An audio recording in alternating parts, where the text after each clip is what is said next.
TGIF, ladies and gentlemen, welcome to the Flat Earth Friday FringeCast. My name is Josh Corey. We've got a huge show for you tonight, so be sure you stick around.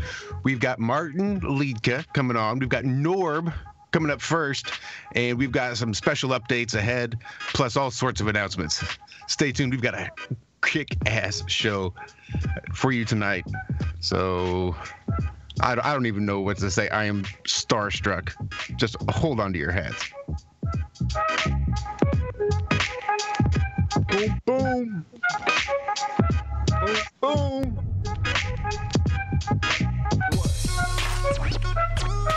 What? TGIF. Thank Gary.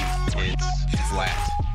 If God's not your thing, thank Gary. Thank anybody with a G. Make sure it's got a big G. It'll get you in trouble. Anyway, welcome. Let's just see who else we got going on here. Adam, what are you talking about? Adam, I see you making all sorts of hand gestures. You might as well just. I was just playing Norbz. I got those pre-downloaded buttons again, mate. Sorry. But they call it gravity. Totally forgot. Hold up, bro. You don't believe in gravity? I call it density and buoyancy. Before, I know you heard this one before. Look at the ships disappear on the horizon as they dip, but a zoom lens brings it back in. There it is. Nope, that's just refraction and mirage. Number 5, look up. Don't you see the satellite? Don't you see the blinking lights? How the fuck can you deny? Cause I look up every night and I see the same sky. Nothing ever paralyzes, nothing ever flies by. Stuck in the matrix, I hate this fiction. Spaceships, photoshopped reality from data strips. Yet we believe 6 moon missions made it. Yet all we see is CGI and some great tricks. This rule is completely underrated. Keep your social life and flat earth completely separated. Cause the skeptics won't get this, but get this. Our freedom of artistic expression and free speech is under threat. Number 8, I ate it sideways, that's infinity. I was made from the trinity, not no apes, just divinity. My algorithm is set to 432 perfect fractal patterns, those are nature's words. Number 9, the math and the numbers say it all. Railroads and canals were built on no ball. And from ancient civilizations to today's ship, the engineers don't put the curvature in their equations. I'm saying number 10, get ready to pretend, regurgitate again, cause you can't fit. My friend, if you get too many F's, you get sent to the doc. You got ADD, now you're popping a cocktail full of chem. So they say the sun is not at 3 million miles away. That's a bunch of bullshit, hot spots prove it. So they say the sun is not at 3 million miles away. Get your mind right or they start to abuse it. They call it a sea level, not a sea curve. And I don't see curve, I'm a true sea curve. Vomit on reality distorted by these teachers and doctrinated research. That's no one smokes a weed. What?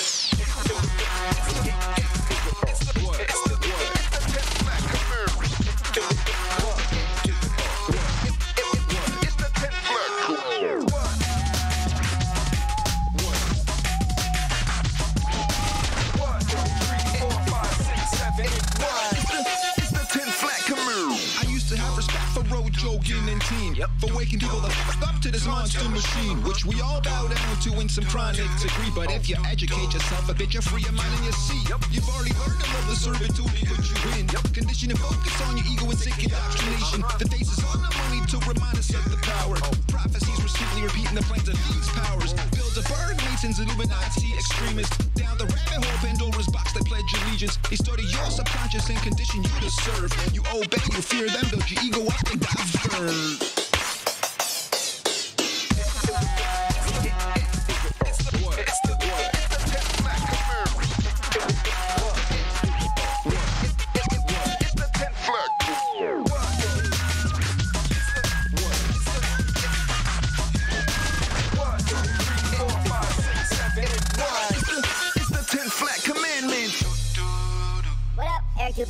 T-Stu, D-Marvel, Martin Kenny, much love, bro. Neo Glimmer, I see you. Mr. Traumatic, B.O.B., Glowbusters, what up? Jay Dreamers, Sandman, TFM, what up, Jeranism, Celebrate Truth, Odd Reality, I see you. Mark Sargent, Iron Realm Media, I see you. Patricia Steer, what up? Mr. Santos Bonacci, everybody, even the shills, I see you. This and tons of other tracks are available on iTunes, Spotify. Support your conscious artists.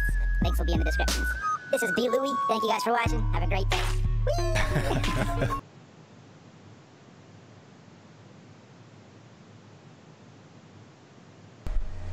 Josh, I'm rubbish. I only apologize. What's going on? Don't be sorry on yourself. What happened? I got that premature button pressing again, didn't I? I shot too early again. I apologise. It happens. It's all right. Could be worse, I suppose. Well, anyway, welcome everybody. You know how we do. So I see Adam is here, just starting to be on the mend. You've been off all week, you said, Adam, trying to get over your sinus stuff, huh? It's starting to clear now, but yeah, it's been a weird time. I think everybody's feeling a bit odd. I'm not going to moan too much, even though I am a man. But yeah, feeling a bit better now, mate, to be honest. And always feel better in good company, don't you, sir? Awesome. We are also joined by one Mr. John Savage. John, how's your week been? Oh, you should know better than to ask me that. Yeah, no, it's been good. Looking forward to the show and the guests we've got coming on and the announcements we've got to make too. Yeah, we've got some big announcements coming up. It's pretty exciting. Let's see, we have Walter. Walter, you probably just woke up not too long ago because you had to take a nap after the show.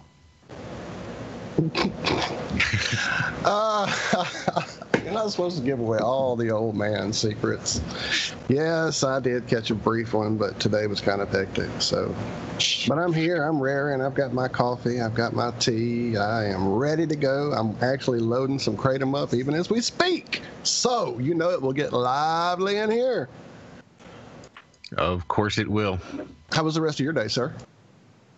Oh, you know what it's like when you need to go and earn an arbitrary piece of paper just in order to buy food and water in order to stay alive. Well, I just needed to go find the nearest slave master that's willing to pay me for all of my hard work and energy to give me some of those meaningless arbitrary pieces of paper. I read it. Yeah. Other than that, it was fun. Hot. It's about 98 degrees here, just outside of St. Louis, pushing at least 105 heat index. I think they're maxing it out at like 115 or something stupid like that. So I'm down in the basement where it's cool. One of the few times I'm not actually cold down here. So that's always nice. Well, let's see. That's three of you. Well, cool. Do it! That brings... Pull the pin. And this is something I am so happy to be able to say because, well, let's face it, this is just another member of the family. The family, as they like to say over there in the TFR chat. The family. Not kind of like family, but for flat earthers, it's family. Anyway, we're always looking to add to our arsenal, our huge arsenal of things that we can do, and we're always looking for super smart people that are willing to get out there and hashtag test it for themselves. And this gentleman is definitely one of those people, and because he is family, we really wanted to be able to include him more in what we do here on the Iron Realm. So we have asked Mr. Zachary Zabala if he would be willing to join us every week here on the Iron Realm and sort of participate in the things we got going on even behind the scenes. So we now have a good times for all mascot here. So we expect everyone to be having a good time now that we have Zachary Zabala. So everybody, I want you to give Zachary a huge warm welcome. Whee! You must have, you've got to have something on that soundboard, Josh. Oh, you know I do. Ah, yeah.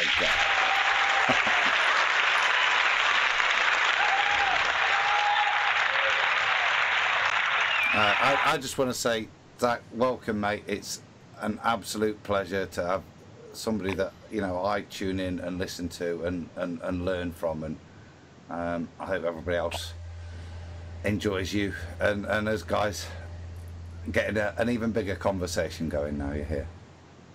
Well, thank you so much for having me, guys. I was I don't know. It's hard to pick the words, but just overwhelmed with joy and happiness when you guys asked. It was, because it is. You guys are kind of like a family already. You know, I feel very comfortable around all of you, and it's easy for me to speak. And it's hard for me to find stuff like that. It is. I'm not open with too many people, and it's nice to be able to do that. So yeah, thank you guys so much for having me, and I'll try to bring whatever I can. You know me.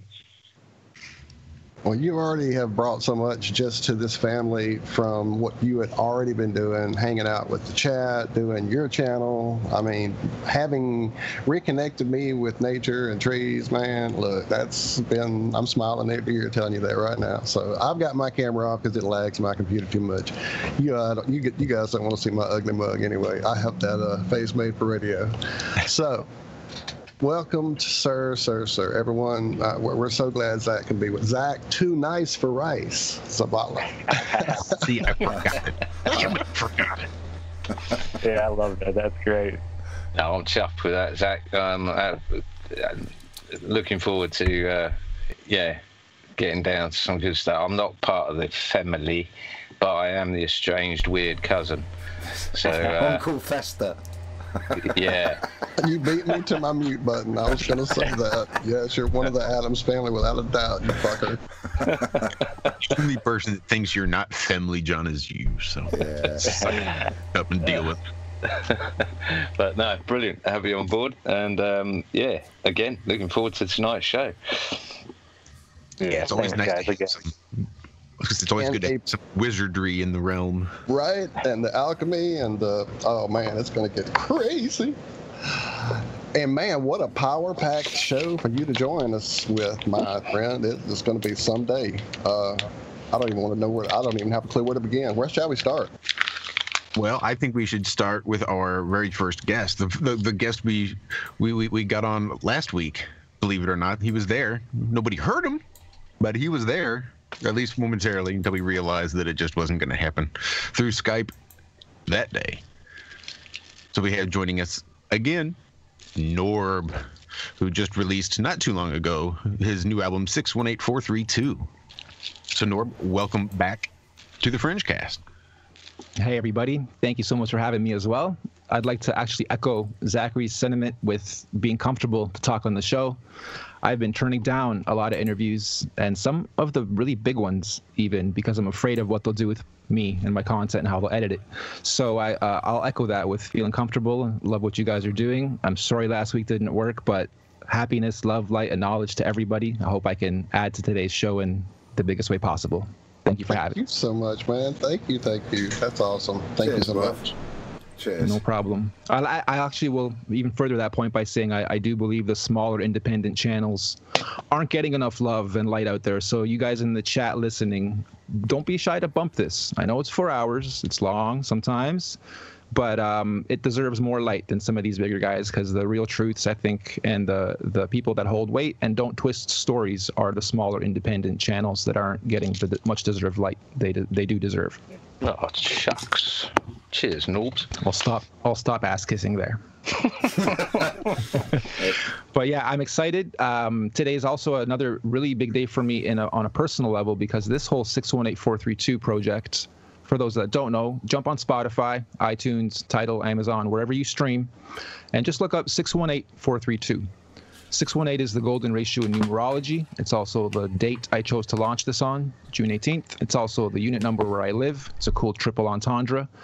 And 432 is the hertz that we should be sticking to with our music, which we'll get into, I guess, more in a moment. But that launched a few weeks ago through a platform, a distribution company that is a Canadian startup that has been kind of trying to get me on board to join their team.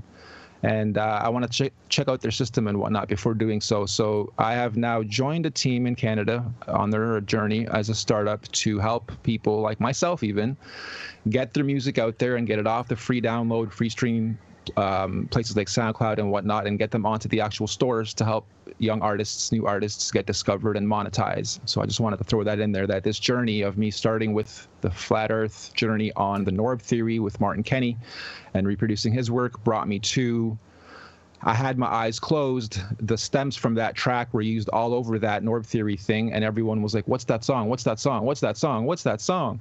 And I'm like, this is a really interesting moment for me to take this single and do something with it. And it turned into a 14-track, full-fledged album, all done at 432 hertz. And now it's brought me to a COO position of a beautiful Canadian startup. And in some weird way, shape, or form, you guys were a part of that because I was on this platform before any of this happened. So yay, and cool, and I'm happy to share this with you guys because it all happened today. Norbz, do you want to elaborate on that, mate? What you just dropped in there, that amazing thing you're planning on right now next? Right now it's in an alpha stage where they're getting all the tech and the first few features working. If you guys do want to take a look, it's sparemusic.com, just like a spare tire, sparemusic.com. And you'll see the first initial interface with the first few features working. And you can already upload your stuff and get it on all the stores and whatnot. But the new official rollout of the site, the interface, the features, add-ons, etc., is all going to be rolling out in the next couple of weeks, which is a part of why I've been brought on board to try to help with the mass user acquisition and just the way we're going to operate as a company and how we're going to structure the services and try to try to compete with the TuneCores and DistroKids and others out there that are leading this industry and kind of monopolizing it right now. Norb, are you looking into the podcast arena as well, or just music only? All and any audio, really, except for, I don't know if they'll accept acapellas. I'm still looking into how to deal with acapellas because I do want our platform to service both those that make beats and those that make vocals, just do vocals and team them up. But we are accepting Foley, scores, intro, outros, stings, really any audio that can be sold or licensed to films or ad networks or ads. So really amazing. Anyone with a catalog of audio that's sitting around collecting dust or old songs or stuff that's already uploaded on free places. I'm not shitting on SoundCloud, but if it's on SoundCloud, it should also be on at least all the stores, and we're offering a platform to do it. And because it's so new, anyone that gets in now, those first few batches are going to be somewhat quote-unquote grandfathered in, so they'll always have those incentives and features that, when the company's a year or two old, I'm already seeing a success with this. And in my come up, I've been blessed in life by doing 60plus.coms and split testing my way to my winner, so I can identify losers and what not to do very quickly. And I say no to partnering with people very often. 99.9% of the time I'll say no, and this is a yes from all sides. So I do see this going huge, and I think anyone that gets involved now is going to be nicely rewarded once it does get there because they were grandfathered in as of now. So sparemusic.com. If you make music, audio, Foley, scores, acapellas, if you're involved in music in any way or have WAV files sitting there, we can help monetize them for you and hopefully get you discovered. That's awesome. That's really interesting. And I must say I'm quite blushed that you're on IRM. You're saying you don't back losers, so nice. Like that. That too, thank you. In fact, it's funny because I won't back some of the winners out there right now that shouldn't be winners in my opinion, but they are just because they were either first dibs or they attracted through controversy, but they're pulling to buy now buttons or they're pulling to religion or they're pulling to ebooks and too much. There should be more just truth spreading, less monetizing and buy now buttoning.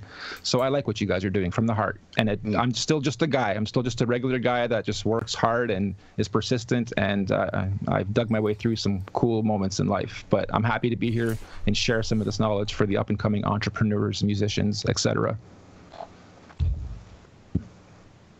Well, that is absolutely amazing. That's to be able to empower these young artists that way is awesome.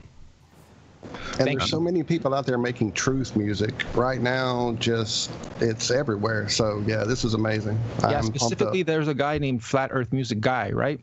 There's like an actual Flat Earth Music Guy. He named himself something like that. If you listen, bro, hit me up. I want your stuff. I think you deserve better monetization strategies because he gets a lot of views on his music. I noticed. I checked him out in detail a bit because I think he'll be one of the individuals I reach out to if he doesn't reach out to me. So his name's Alex. He lives in Spain. He should be over for the Flat Earth conference in Colorado, I think, shortly. Cool. Yeah, I think he's heading it up actually and releasing a few a few songs on there. He's a really talented guy. I think he sort of cut his teeth making ringtones and things like this. But my word, what a talent! Yeah, he's a good bloke, I think. Yeah, I ended up watching one of his videos and was so amused because you can tell he also puts in a lot of effort into his music, his green screening, his cats on satellites while they're flying and playing guitar and all this. So, and I also saw him comment on feedback on my album somewhere along the way here as I'm going through looking at the ecosystem's response to my releases. And he said his next album will also be a 432, if I'm not mistaken. So that's what made me go, okay, I got to reach out to this guy when the timing's right. And so pretty soon it'll be time to start actually mass recruiting everybody to this system and getting their music onto here. And as far as blessing others, I'll tell you something. My biggest success in life so far has come from making other people money and me. They say if you give enough people what they want, you get what you want. So when my music production software days, I had an affiliate program that gave out 75% commission, which sounds crazy, but every $100 you get $75, and what that does is it attracts marketers from around the world. And I ended up with this 50,000 plus marketing team, creative team around the world over 6 years that pushed hundreds of thousands of units of software to 200 countries. I could never do that on my own. I couldn't do 25% of that on my own. But because I enabled a lot of people in third world countries that can't make money locally this way, like this type of money, big money, I made a lot of quote unquote millionaires for their own ecosystems and environments. So I'm not new to helping everyone else make money while I make a small percentage, but also get a nice reward as well. And I think that's a beautiful model to follow. If you can help enough people get what they want, aka money, success, fame, notoriety, a come up, whatever they're after, somewhere along the way you will get what you want if you're not greedy about it. So that's another big thing I'm bringing to this business. It's the give a man a fish or teach a man a fish sort of philosophy. And it's similar to what I'd say, like Chris Geo on TFR. I think it's a 50-50 split over there, but Josh and Walt could fill you in on that. But it's the same sort of thing. It's a gesture, isn't it? And it's a gesture of honesty. It's why we haven't monetized this to the hilt or anything. It just shows integrity, I think. And you're right, it is a balance, because if you give too much integrity, unfortunately, the ecosystem we're in looks at free as not valuable. If it's free, it's not valuable. If there's a cost to it, it must hold value, way more value than free. So it's funny that sometimes putting a cost in front of something will actually attract a lot more eyeballs and wallets and response than having something free because it perceivably has no value. I learned that a lot with my come up too. When I launched my software, it was $29, and I did split testing with that as well. I started at 7. They bought 17. They bought 27. They bought 37. They stopped buying 29. They kept buying. I stopped there for about a year, got the brand established. And after a year, I rebranded a little bit. I versioned the software to now version 2.0 and had a new marketing opportunity and a chance to test new prices again. I went to 39. I almost doubled my units sold per day because I didn't know, but along that year, the brand established so quick that people were actually, I thought I was doing great, moving the amount of units I was moving, but people were like, oh, it's only $29, it must suck. When I took it to 39, all of a sudden I'm selling almost twice as many units. So it's weird. Sometimes you'll raise the price of something and the market will respond in a very favorable way. And then I went to 49 and it didn't go. So I went back to 39. But still, that was a big move for me. I upped the price and moved more units that way. And then I introduced a back-end system where once you buy, it's thank you. Would you like to add this to your order and this to your order? And I got very creative with the back end. And that's where I almost quadrupled my income. So it was a very big learning experience for me too. Just from having a one-time $29 product to now moving the slate of 90 plus things in my queue that I can sell on the front, back, and cross-sell, etc. Sorry, I'm rambling. I'm going to stop there. No, it's all right. No, do people still fall for the 9 thing, the $9.99? I mean, I don't know. In retail, customers, the markets have been conditioned to $9.99 or ending in 9.9 or 9.8. 9.5 sometimes works as well. These are seasonal tests that most brands try. And online, in depending on the niches, but it's usually in the 7s, 99, 97. You'll notice 7s a lot. Or 97 or something. Yes, and that's because the earlier online marketers that dominated the industry did these split tests as well. 93, 94, 95, all of them, and they found the 7 for whatever reason psychologically tells the user, well, they know they can't go any lower than 97 because they would have just put 99, so why not just put the next price up? So it's weird that 95 won't work as well as 97 and 99 won't work as well as 97 in the biggest split tests in history, and now the markets have been so conditioned to always seeing that just works best. No, it's bizarre because hold on. I just wanted to say something. It's bizarre because in Australia they don't have 1p's anymore. They got rid of them years and years ago, but everything is still, $29.99, and somehow it's just sort of ignored that you don't get your penny back. It's bizarre. Actually, here too, they got rid of the penny and they round up or down by 5. So if it's 97. You won't get your 2 cents back.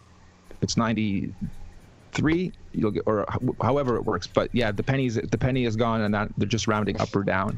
It is a funny little system. It is a funny little system, but here, like, the pennies were gross and they were old, and the bums wouldn't even take them. I don't know how it was over there, but it's good they got rid of that. There used to be copper over here, but anyway, I digress. Adam, sorry. No. All I was going to say was you're mentioning there, you're talking about kind of consumer analysis, and one of the things from your YouTube vid, which we played the intro to with the full 10 Flat Earth Commandments, part of your request to people, and I wanted to kind of get that out, was to ask which of the tunes your top 3 to kind of, for you to kind of market and engineer the release of the album based on feedback. So I didn't know if you wanted to kind of align what you're talking in terms of not necessarily where you made your millions, but how you're linking it to the music now, and maybe a shout out to anyone who's listening to have a listen to the full YouTube. It's about half an hour long, and it goes through, it's about a minute and a half of each of your tracks, isn't it? It's really cool. Yeah, sure. If you guys do have the time, I would love for you guys to jump on Spotify or iTunes or the platforms and have a full listen to the full album there, because you'll get more than a snippet of each track. But to short form it, if you do look up 618432 on YouTube, and you'll get to the actual video with what we just watched at the beginning of the show, then I do ask for your feedback on the top 3. And I did that because I feel like, again, going back to split testing, I can try to force my bias. I'm the artist. I should know which 3 songs are best, right? But that's not always the case. I'm not the market, and I want the market to tell me what 3 songs they enjoy the best. And it's kind of easy to see which 3 are the winners. And I wasn't too surprised to see which 3, or I'll even say 5, that keep being re-mentioned over and over. Even though it's a small sample size, I was expecting the YouTube video to get a lot more love than it's getting, or views than it's getting, but it doesn't matter. Just the sample size it's gotten, the engagement has been incredible, and the feedback so far has been very telling for those top 3. So it's just me kind of wanting to maximize instead of me forcing a bias. These guys already like these 3, and my Spotify analytics, I can also see what's getting the most love, share, put on playlists and whatnot. So it's cool that we have access to this kind of stuff now, or even just asking your fan base to tell you, what do you guys like? I'd rather market those than force you to, market what I want. You guys to take it. I've got my top 3, Norb, and I'm kind of, you talk about bias, and it is a totally biased top 3, because I put at number 1, I put 10 the Flat Commandments, solely because it's just more relative to me, and then 2 and 3 are just basically the tunes that I've kind of got to know you from as we met you, which is, so 2 I've got. It was a tough decision which way around to put them, but for number 2 I had my eyes closed, because cool. I do love that tune, because ignorance was bliss, it really was, and then number 3 is just me and my sound. So nice. Yeah, it's hard even for me to sit back now that it's been a little bit. I got to a point where every artist goes through this. I don't want to hear my album. It's been too much. I've heard the instrumentals thousands of times, maybe not thousands, but I've heard the whole thing as a final product even too much. So I need to miss it. I need to miss my own work before going back and listen to it again and having appreciation for it. But I would love watching everybody else's reactions to which ones and why. I'll also say that it depends on who's listening. Like when I share it with my circles that aren't in this scene of truthers and flat earth content and stuff, they're obviously going to pick stuff that's more in line with what they can relate to as well. So it's cool to see that obviously this scene is picking the tracks that speak to the audience. So you're not ready to go on tour just yet, Norb? And you know what? It's a funny thing. I don't know that I would even be the type to jump on stages and rock crowds of thousands of people. I don't know that I'd even be the type. I really have enjoyed. I see hologram be doing in our future. Little bit of a sensitive topic because I don't want to disrespect any artists out there touring and doing this, but I've been very careful not to put myself as the brand. I've done my success journey through getting to launch brands, hiding behind logos and brands, and getting to express creativity. When you're the brand and you're a sensitive artist, it's difficult. So I don't know that it's in me to get an actual agent and start being exploited. I almost look at it as a metaphorical monkey show. Come look at the monkey dance. Come look at the monkey dance. Buy your tickets. Buy your tickets. I don't know that it's in me, even though I'm sharing my music and it's a beautiful thing I'd be doing. I don't know that it's in me. So getting to enjoy this from a digital standpoint and digital platforms and getting it to spread online like a virus is a much more, it correlates to how I oscillate, because I'm not really one to be like, look at me and jump in front of the cameras all the time, even though I do it on a artistic level and whatnot. And now I'm doing it through a company that I'm joining, so it'll be a cool journey, but it's still all music related. But sorry, just to get back to my point that, yeah, I don't know if I could tour. I don't know if I could do the whole like touring and selling tickets and all that. I'm with you, Norbz. It's well, one of your nice fans in chat is saying hello and missing you and shaking her head at you, Candy. I'm sorry, I'm not looking at the chat. Hi, Candy. Hi, Candy. And tell her, Candy, and tell everybody, eventually, after this interview, I have to take a little bit of a break from the interviews, and my next couple have to be on not Flat Earth or Truther channels to balance this whole thing out for me. So I am going to be doing an interview with Candy in the future once everything settles down as a follow-up, so that I at least have one interview to look forward to sort of a little further in the future once everything does die down, so I'm not forgotten. But for now, I want to sort of use this as a cue to sort of take a break from all this promo I'm doing. We appreciate it, my friend. Thank you so much. We prepped some OBS windows for Candy for that interview, but I was going to I just wanted to come back, guys, just to those top three. I don't know if anyone else wanted to mention it. I don't know. Zach, have you got a favourite tune of Norbz? This chat log gets logged, right? The chats get logged for me to read later? Yes, it does now. If you guys are in the chat logs and have listened to the album and want to drop your top three, or even just top one, if one sticks out at you, I'd love to get some feedback on anybody that already has checked it out. And if you haven't and you do, by the end of this show, somehow with another tab or I don't know how you do that, but yeah, feel free to drop feedback so I can get to it and read the chats later and see what you guys are saying. Yeah, I haven't heard a bad song yet. I'm someone who's into lyrics, and cool. Everything you say has meaning and purpose and is pointed in a certain direction, and I love that. I really appreciate that. That's heartfelt, because I do craft the lyrics to be not to dumb you down, but to enrich and enlighten. And all the lyrics out there by the artists right now are very dumbed down, unfortunately. Yeah, it's amazing, man, the stuff you do. And I'm not a music person anymore. I was big time, and then I found out what they were using music for about 5-6 years ago. Music was a huge part of my life. I used to write. I wrote a lot of poetry. I used to make music. I have a few songs myself. But once I realized that they were using it, especially against children, to manipulate their minds and get them to think a certain way and even chant certain things that normally they would never do, it just I don't listen to the music anymore. I'm going to start with yours, though. I think I've been. I hear you fully. I just did the interview with Billy Ray Valentine on Sunday, and pretty much the full half hour covering the music side of things was the the truths behind Frequencies and why they tweaked it from 432 to 440, and why the lyrics are the way they are, why the symbolism's there, why they recruit talent from such a young age and beauty from such a young age into these gifted programs like I kept getting recruited to. Fully agree with you. And since 1904, all the biggest music production houses in the world hired acoustical scientists to figure out which tones and frequencies and pitches do what to the human psyche and body and soul.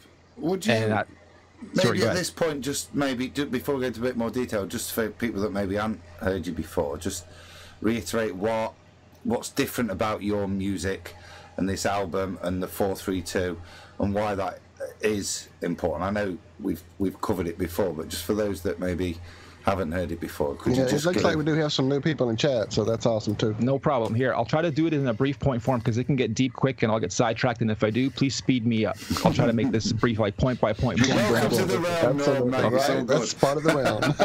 So when you say 432 hertz or 440 hertz, what's happening is we're going woo, woo, woo, woo, woo, woo, 440 times per second. And once you get woo, woo that fast, it turns into a woo. So at 432, we got woo. 440, we got woo. 450, we got woo. And the higher you go, the higher the pitch will get, the tone will get.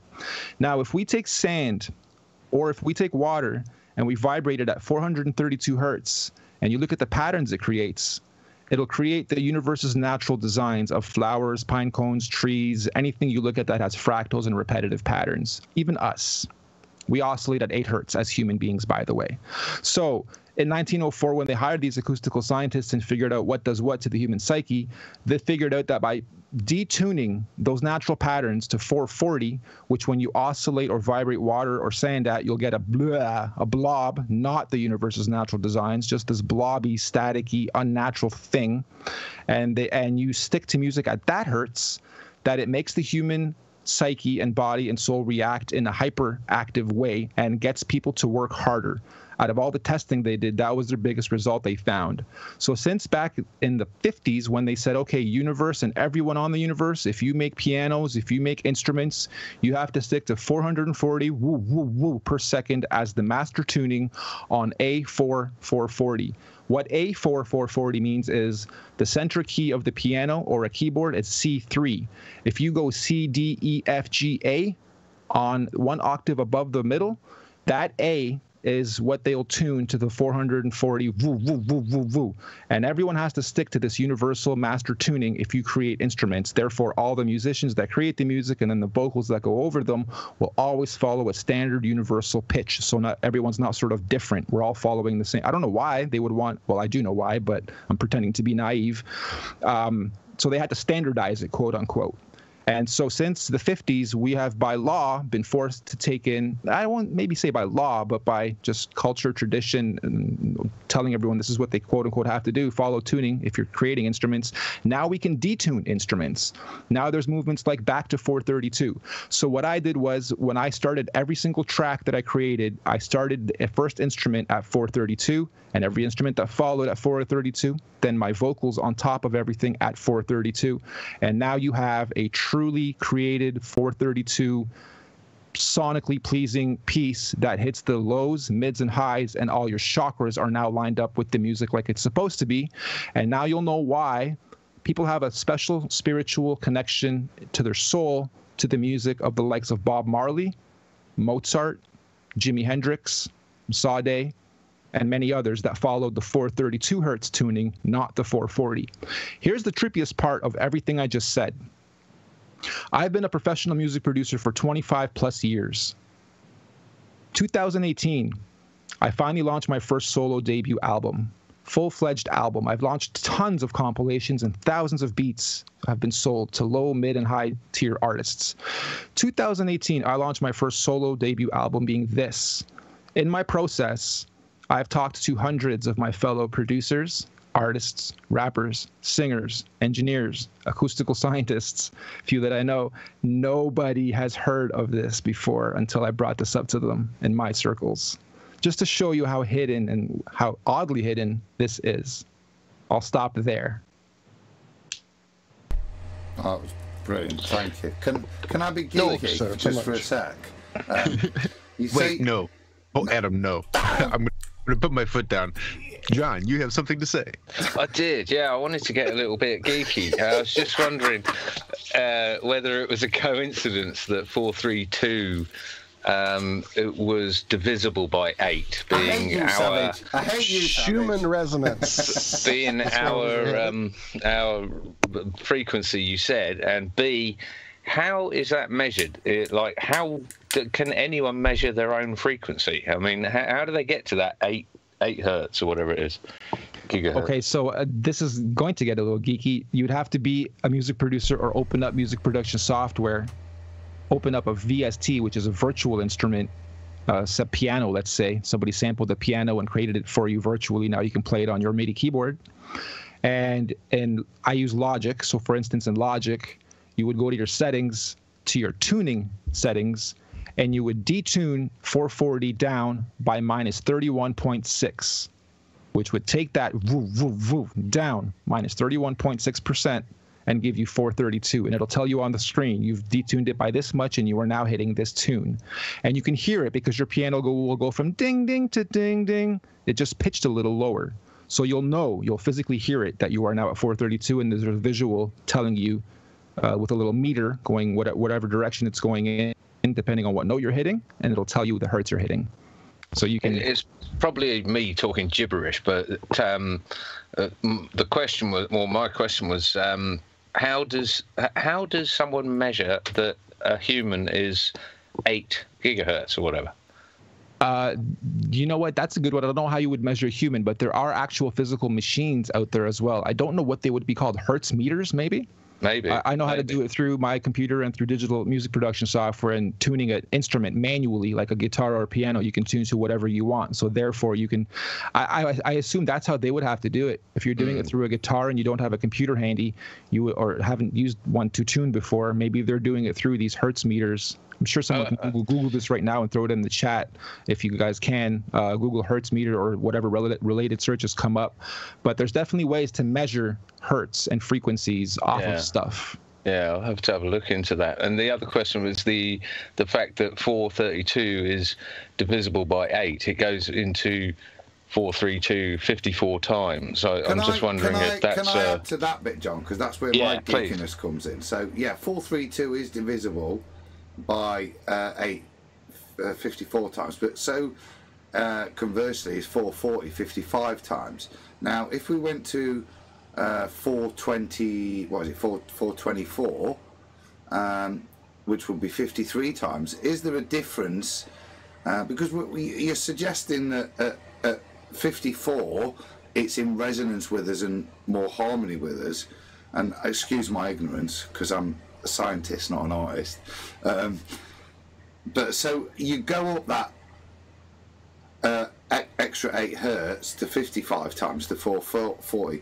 What is the significance of that? Is my point really? I know we might be stating that 432 is in tune with us, and maybe that's the clarity why 432 is in tune. Maybe this will help.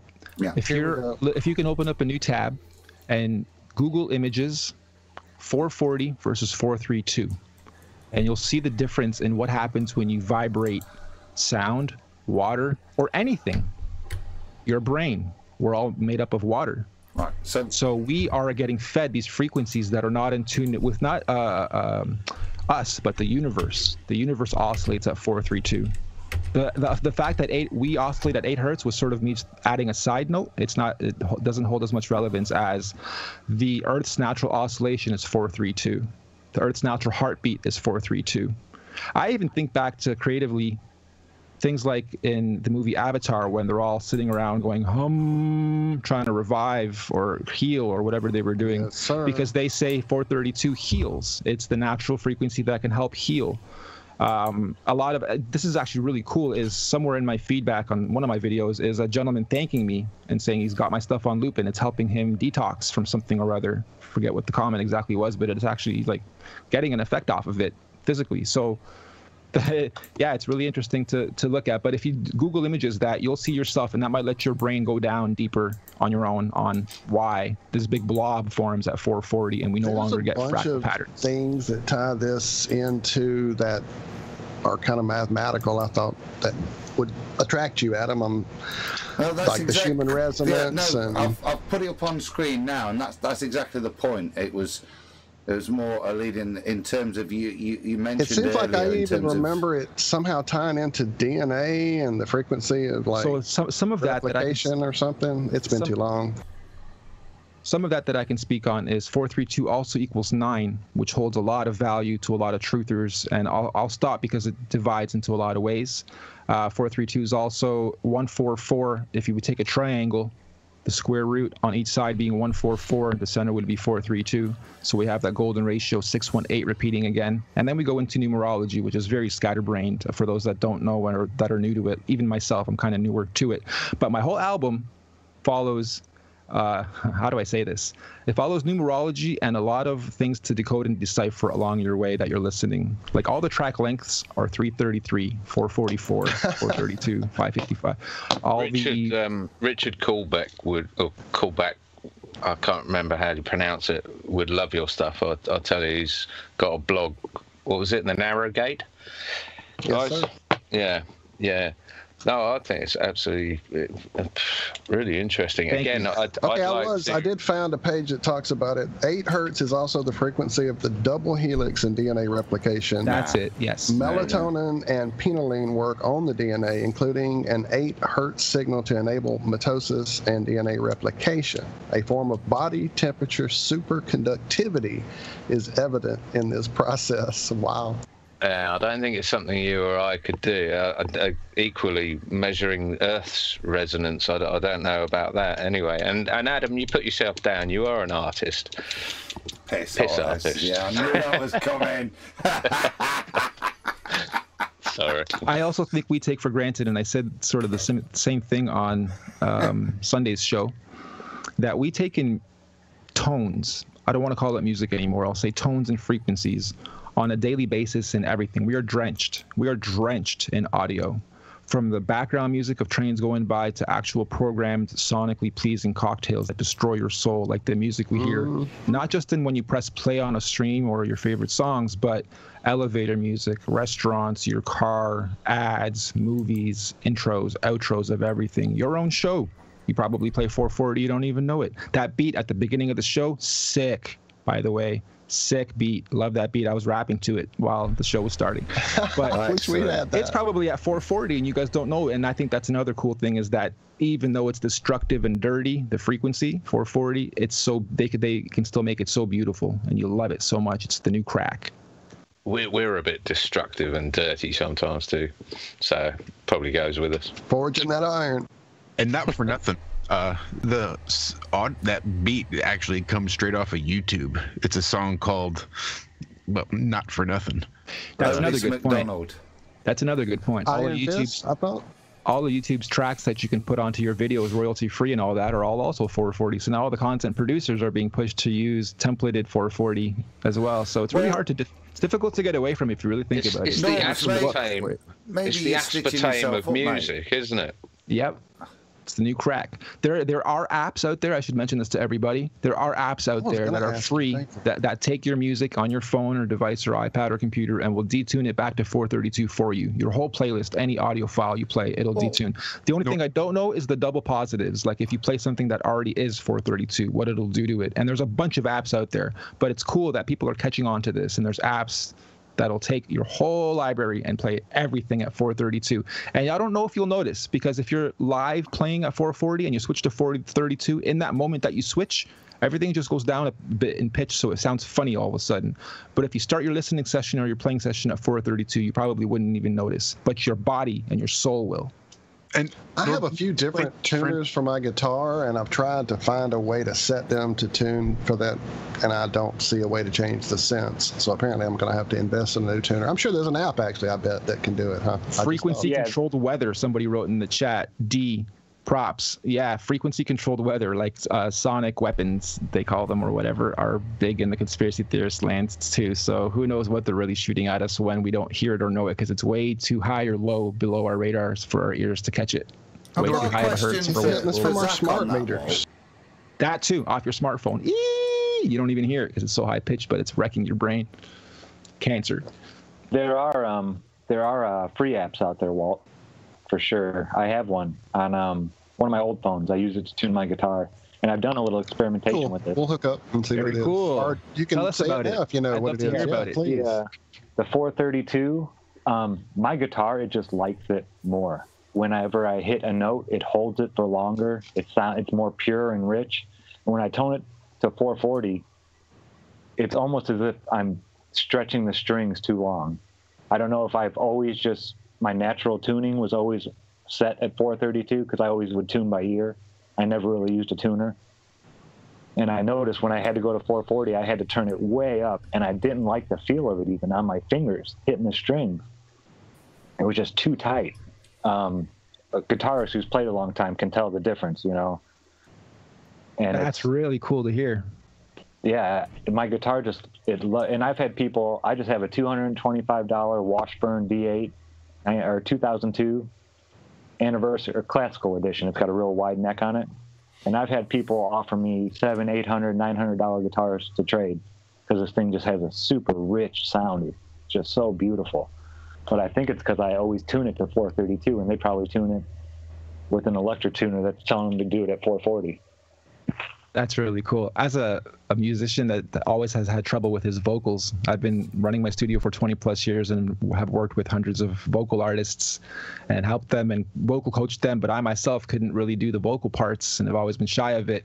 Once I started doing this 432 thing, like you're saying, it's pitched it a little lower. So now every note's so much easier to hit, and I'm more confident as a vocalist trying to find his signature style or sound or whatever and crackling my voice because that thing sounds pure to me. And all of a sudden it's like, why can I rap and sing much better all of a sudden? This is really cool. So I can relate. Yeah, it just flows out of you easier. And maybe it really is just in tune with our bodies and this universe, and we're just syncing up to it. And now everything's vibrating the way it should. So are your chakras, and so is the vibrations out of the instrument. So I also never judge a man by his tools. Could be a $20 guitar. If you're doing it right, you're doing it right. That's right. Norb, explain the difference between somebody, say, taking their entire music library and running it through one of these apps that just takes it and then tunes all your music to 432 versus what you did when you made your album. Isn't it? You know what? There are actual arguments, and I tried to look this up and retain the knowledge, but it got too geeky for me. I would have loved to retain the knowledge to regurgitate it right now off the hop. But if you do look up 432 versus 440 conversion versus natural or something like that, you will pull up, a couple good arguments. And it's something to do with the harmonics being natural when you do it my way and unnatural when you simply convert. And the argument is, well, at least it's closer. At least it's a lot closer, and you're still off the 440. So the argument is it's not real 432 if you're just doing it through the apps and converting. You should actually go out and seek albums like mine, things that are labeled with 432 hertz, produced from scratch at 432 hertz. But if you're doing it through the converters, at least you're still getting closer, as close as you can get with the modern stuff without having to sacrifice. Like, I love these artists, I love these songs, but I want to hear them at the properly tuned. That makes a lot of sense to me. It's like a pure sine wave versus a digital sine wave or an adjusted sine wave. You know, when you're looking at inverters and stuff. That makes a lot of sense. That it's from the base, it's 432, not converted. Yeah, definitely. The mathematics don't equate as well, so you're right. Yeah. On that basis, then I've got a favour to ask then, Norb. Even though that sick beat at the beginning we kind of like, is there any chance you'd do as a 432 hertz intro? I'd be happy to. You're a gentleman, sir. Why don't you get, was it Zachary, the guitar? Yeah. 432? Awesome. Why don't we get you to do a riff on your guitar, or three different ideas? Send them over to me, and then I'll do the bass and my little bits and beat, and then we'll give it to these guys as a collective. We'll get Zach to collaborate. I already got it done. Yeah, I already got Can we call it density? Yeah, it'll be up to you guys. Funny. You're so buoyancy, funny. Buoyancy versus density. It's a plumbing link. He's trying to get his plumbing in this week. He's built with density. It's just not gravity. Call it lowercase g. Oh, I like that. Oh, that's sweet, man. That'd be cool. Well, I'm looking online. There's quite a few applications for both online and on your phone. So definitely go out there and look around. I don't even see a point in me trying to recommend a few. There's going to be one in specific you guys come across. It's very basic, one-page scroll, and it talks about the spiritual aspects and the healing aspects and the actual vibratory effect your body and soul and brain take in. You'll probably come across it quite a bit in your research if you do it, because it'll be one of the top results on most related searches. So yeah, just a good bit of knowledge to take in. And again, I'm baffled. I'm 39. I've been in music for so long on a professional level. I've moved so much software. I'm baffled that I'm just now discovered it myself. And it's a shame too, because again, going back to my software production days, I had to program all and make all the samples, every kick, snare, hi-hat, instrument, effect, riser, fall, stab, you name it. I created them from scratch, from tones or from other combined instruments and sounds. And I created them all not knowing what I'm doing as far as the hertz goes. So I'm thinking back now, wouldn't it have been cool if the couple 100,000 units of software out there that I pushed were all made with 432 samples, and these producers don't even know. They don't even know they're producing beats for other artists to then rap and sing on at 432. Shit. So yeah, coulda, woulda, shoulda, but cool afterthought. Well, you're breaking into a new language there that I have no idea what you're talking about, and unless you want me to start talking about plumbing, we've got another guy coming on as well, Rob, haven't we? I'm just texting him now. I was just saying that you're good to be in. I was going to say, how long can you hang around for, Norbz? Because love you to meet Rob Durham. I've got about 20 minutes, and I can stretch it to 6:45 my time, which would be 40 or so minutes. Oh. So cool. If it's my time to go, I'd be happy to pass the mic over. Oh, no, you do not have to stay a little longer, sir. I'd be happy to do either. Hey, don't leave. Don't leave, whatever you do, bro. No, I'd like to cross you over. Yeah, so nice you guys we wanted you to meet him, actually. He's I'd be happy to. Quite a gentleman in the community here. Just making sure I'm not taking up my portion too much. Oh, no, sir. So. You could stay the whole 7 hours if it turns into that. Yeah, I wish you could, actually, yeah. Anyone can who's coming on, absolutely. Yeah, and we have talked about quite a few topics, so you guys can chop this video up into smaller, easier to munch on, portion-controlled bits for the audience. There's an appeal, isn't it, to our audience that we're looking for, is it a seventh-day truth seeker or a potter's clay that chops up decent segments and releases them?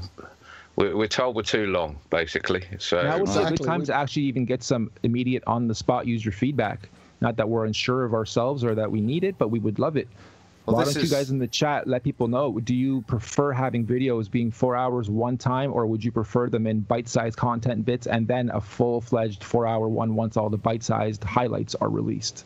Because I think that's important for you guys to get feedback from the audience. This is where we need some help, because we're only 4 guys that have got to this, and that needs a little bit of. I don't think most of us are that tech savvy to be able to do that rapidly. So we are looking for a little bit of help. We've got somebody, hopefully, that might be able to help us. But that's something that you hit on tonight, Norbz, and I think is spot on, because there's little bits I've listened to tonight, and I've tried to change the screen as the topics changed to help me be able to find it, and do you know what I mean, and link these things, because there's been some great little topics and segments that we've discussed with you tonight, you know, just from 432 and so on. And great, it's good that your mind began making notes early on, and I just started geeking out on the whole conversation and completely put my pen down, so shame on me. I'm going to change the screen now just because of that. But it's interesting you say that, though. Go on, sorry, mate. Sorry, mate. It's interesting, harking back to what you were saying earlier about not listening to your music back again. It's very much what goes on with podcasting, and what we're doing here is that, to my knowledge, I think I'm the only one who actually, because I've got no memory, I don't remember this show. Next morning I look forward to downloading the show and listening to it, and it seems I'm the only one that does that. No one else can stand listening to themselves, and it's the same sort of scenario. They've done it, they were there, they heard it once, they don't need to hear it again, but it's amazing what you hear on the replay. You know what, when it comes to stuff like this, every interview I've done what you do.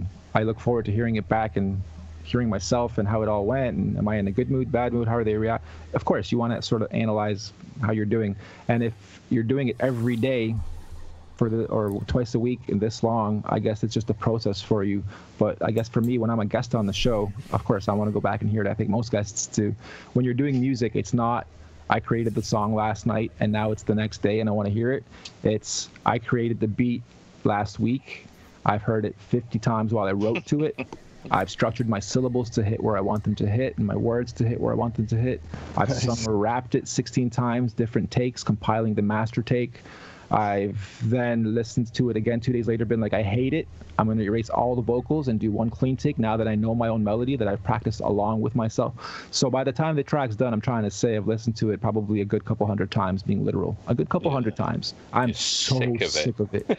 But then a week, 2, 3 will go by and I'll go back and be like, yeah, I love this. Now I know why, I wanted to perfect it. Be a perfectionist with it. So the one-off listen back is fine, but the 149th take and listen to and quality control and mastering and mixing down, you just want to get it done now at this point. The creative part's out of you. Totally. Yeah, sorry, Adam. Over to you, mate. I was gonna. Well, I'm gonna say it. It's a shout out to Mrs. Savage. In link to this, we need 2 dogs. We need 2 dogs, and because the boys need John for a reason to go for a walk on a Saturday afternoon to replay the Iron Realm podcast so that we can get a Savage rating. John's the only one that's ever listens back to stuff, totally because he can't remember the night before, unlike the rest of us. But yeah, 2 dogs for Mr. Savage, please, Mrs. Savage. I do a lot of podcast listening, walking the dogs. I've only had one, but yeah, no, good plan. 10 dogs, please. You can play this bit tomorrow morning. 2 dogs for Mr. Savage, please. Guys, well, I've got Rob lined up. He said he's ready to go, but maybe just as I line him up, we could maybe play another one of Norb's tracks before we. You'll get copyrighted. Well, we're used to that. We kind of do, don't we? I don't think any of my YouTube to pulling to the RDM for the rights for the music are in place yet. That might happen, but I think I'm also going to have the opportunity to whitelist, or I can ask people to whitelist certain channels. Oh, that's awesome. I don't know if we've already played the 10 flat commandments, sorry. So I guess it'll already happen if it's going to happen. If you do want to play another one, the most popular one other than this, the 2 most popular are 432 Decoded. I think that's just because it's the first track on the album, so it's going to be the opener. And then the other one people like are Good Girl versus Bad Boy and Illuminati. Yes. What's your favorite, Norb? What was your favorite one while you were making it? Which one is the one that you think is the most influential? I'm still going to pass it back to the audience, and I think Illuminati would take the win. Yeah. I want them to hear what they want. I hear you. It rattles the windows. Awesome to hear that. Well, you want to play that one? Because I'll be more than happy. That was my top 3 actually. Was 432 Decoded. That song makes me miss my old thumping system, big time. And I'm sorry, was that a cue for me to line it up, or are you guys going to line it up? I'm trying. We're working on it. Okay, no problem. No rush. Yeah, I just wanted to make sure it wasn't on me. No. Look, I've got it. We can do it my way. Watch me try to control my soul and my mind and my body. Illuminati. Oh, I know they watch me try to control my soul and my mind and my body. Illuminati. Oh, I know they watch me try to control my soul and my mind and my body. I know they watch me try to control my soul and my mind and my body. Illuminati. A bass go. A bass go. A bass go. A bass go. A bass go. A bass go. A bass go. What's been happening in your mind? In your mind? In your mind? Indoctrinated deep into the world's false reality. Stuck in a state of anxiety. Oh, you waking the line in me. I'm trying to see. My eyes are deceiving me. What if I said that if you were awake? What if I told you that forest are fake? What if they sold you a bag full of shake? What if it's flat? What is at stake? Hell no, I'm crazy. I'm not allowed to think differently. Maybe if I drink a lot of your Kool-Aid, I'll fall back to sleep with your baby. What you know about red chill? Red chill, red chill.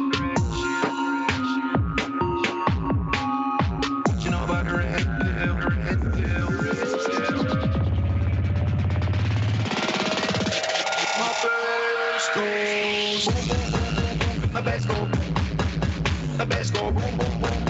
A bass go. A bass go. My bass go. Bass go.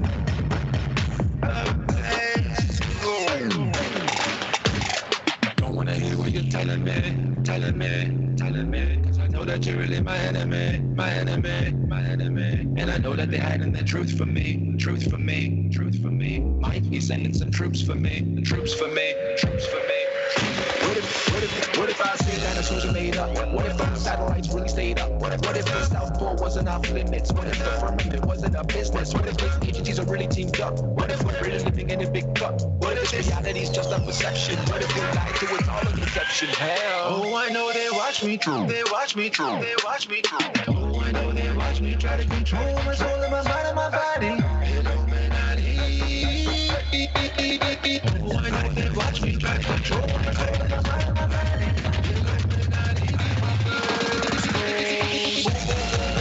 A bass go. A bass go. A bass go. A bass go. A bass go. Bass go. This world is full of fire.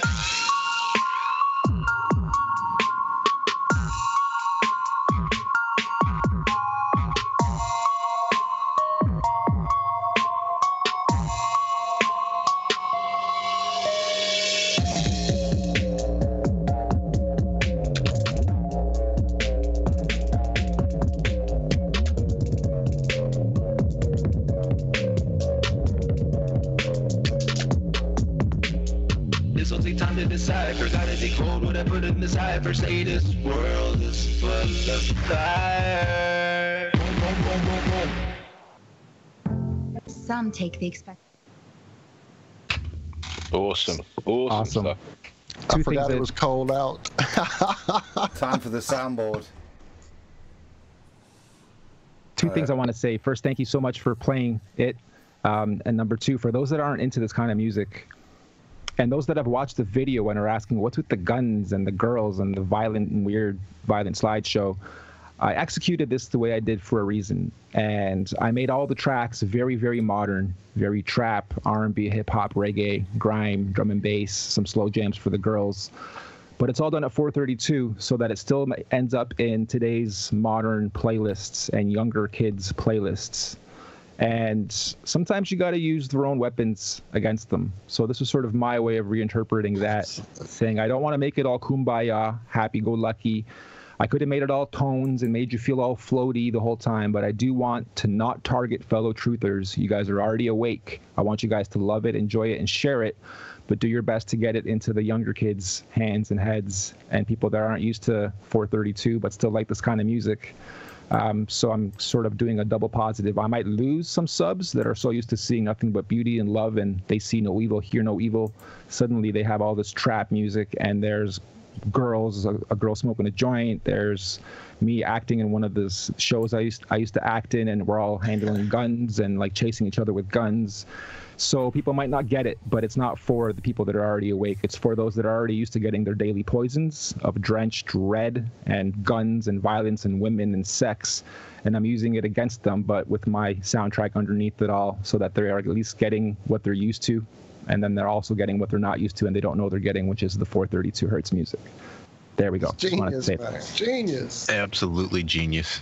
Oh, and also, as a small point, for those that care about cinematography and the small aesthetics of film production, there are bullets coming out of the guns in slow motion when girls shoot them all sexy-like. And there are words on the bullets, if you care to stop and look, and it says lust and money and greed and the 7 sins, etc. on the actual bullets. So there is beauty in some of it, but you just got to look for it, because all of that video, as violent as it might be or weird as or off kumbaya land it might be, it's beautiful in its own right if you understand cinematography.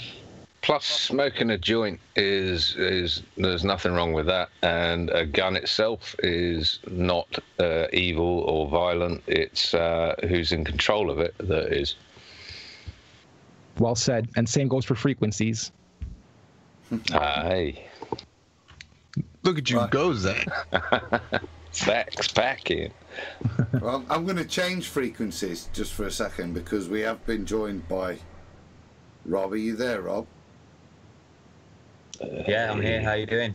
Evening, mate. Evening. Welcome, Rob. Welcome, Rob. Glad to have you back. Glad to have you back, Rob. Thank you for joining us. I'm just going to quickly introduce Rob. Rob's a guy that, as geeks, we've used this word a couple of times. Norbz is, from the beginning, is somebody whose work we've all referenced. John, me, all the guys, you know, utmost respect for what he's done, and he's kind of come tonight to give us an update on kind of a next level thing that they're doing now, kind of stuff that we wouldn't dream of been possible. I wouldn't have thought a year or two ago. Very cool. Hi, Rob. Nice to meet you, and look forward to hearing what you got to say. Chances are I might have watched you before because I've taken in so much of this content. I can't remember everybody, but if you're one of the bigger guys, then I probably watched you or heard you before. Well, to give him his full name is Rob Durham. But yeah, over to you, Rob. Yeah, I won't class myself as one of the big guys. So. He's quite short when I met you in that lift. Big but quiet. It's it's like IRM. We have the potential to be enormous, but we're very quiet. Rob, you are actually very quiet. If you could just move a little bit closer to the mic, that would be good. Lovely segue. Hold on. Is that any better?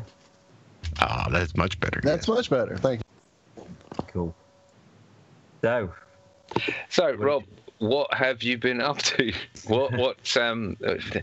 I mean, we heard the update on Globebusters last week. We've gone to the source to find out what's going on. It sounds like it's actually going to happen. I'm so excited. Yeah, it is actually going to happen. And in fact, since the show on Sunday, we've actually ordered and received the antennas that we're going to use. So. Oh, wow. Who's got them? You? No, Mike. Okay, Mike Kavanagh. Yeah, For anyone who may have missed the update, please fill them in on what this test is going to be showing. Okay, so this is a long-range microwave test from the coast of England to the coast of Holland at a distance of 148 kilometres with heights at either end of 60 metres and about 37 metres, we think, at this stage. So it's basically seeing if we can get a line of sight signal to traverse across the North Sea and get a successful microwave link over a prolonged period of time. And this is technically impossible, isn't it, on a ball that's the size they tell us it is? Yeah, it certainly is, yeah. All the manufacturers of these microwave antennas, they have their own link simulators that you can go on their websites, and you can put in the locations and the equipment that you're planning to use, and it will perform a simulation for you to tell you if there's a viable signal or not. And if you put in these two locations, then every time it says no way, there's no chance you're going to get a link. So. Right, and we're going to come back to that because that's a very important part, the software part of it, and it's being able to simulate whether it's possible or not. But what frequency are you broadcasting the microwave on? Well, there's been a lot of back and forth on that. We've had to do quite a lot of calculations and simulations to work out what the best frequency is going to be. So I don't know if you know or not, but an antenna, it emits a ellipsoid sort of pattern, microwave pattern, which is basically on a side view, it looks like an oval. Mm-hmm. So it gets wider in the middle, and then it gets narrower again as it gets back, to the antenna at either side. Yeah. So at the height we are planning to perform the experiment at, we calculated that the distance down to the sea from sort of the midpoint of the microwave transmission will be about 50 meters. So we did some simulations, and it turns out that the 5 gigahertz frequency is the ideal frequency band to run the experiment in, as it'll clear the water by about, I think it was about 4 meters. So we'd have a 4 meter clearance between the bottom of the first Fresnel zone and the sea. So On that note, I just want to bring Norbz in on frequency. Does that mean anything to you? 5 gigahertz and the Fresnel zones and all this sort of thing? Yeah, I'm not too unfamiliar with it, but if we look back at music production and we're talking about 432 hertz, that's 432 woo, woo, woo, oscillating in 1 second. If we're talking 5 gigahertz, I guess that would be such a high, way out of our hearing range. Yeah, for sure. Way out of, like, not even dogs, nothing can hear that. So that's where I guess you would need the technology to do all this in the simulations. But I am fascinated as I'm listening because the two cross-pollinate, and I'm curious what your machines and simulations would do with the 432 hertz frequency, just for my own selfish reasons, obviously, because I'm curious now. But that is the oscillation of the Earth, so feel free to even mess around with that frequency just as a random test for yourselves. Rob, or even 8 hertz. Sorry, John. Rob, before you answer Thank you, John. I was going to suggest the 8 hertz. And 8. And 528 is also another sacred one, and there's 2 or 3 more. And if you guys do your research on 440 versus 432, you'll come across the other ones as well. There's about 5.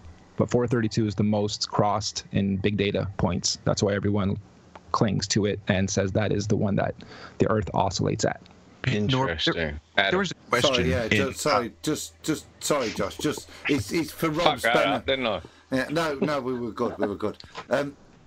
Rob, do you need to screen share or anything if you want to present anything? It's just I'll get set up here in case you do. That was all. I don't think so, not at the minute. That's if anything comes up, I'll let you know. No Turned into our technical man. Sorry, Josh. I have you, these mate. things to consider.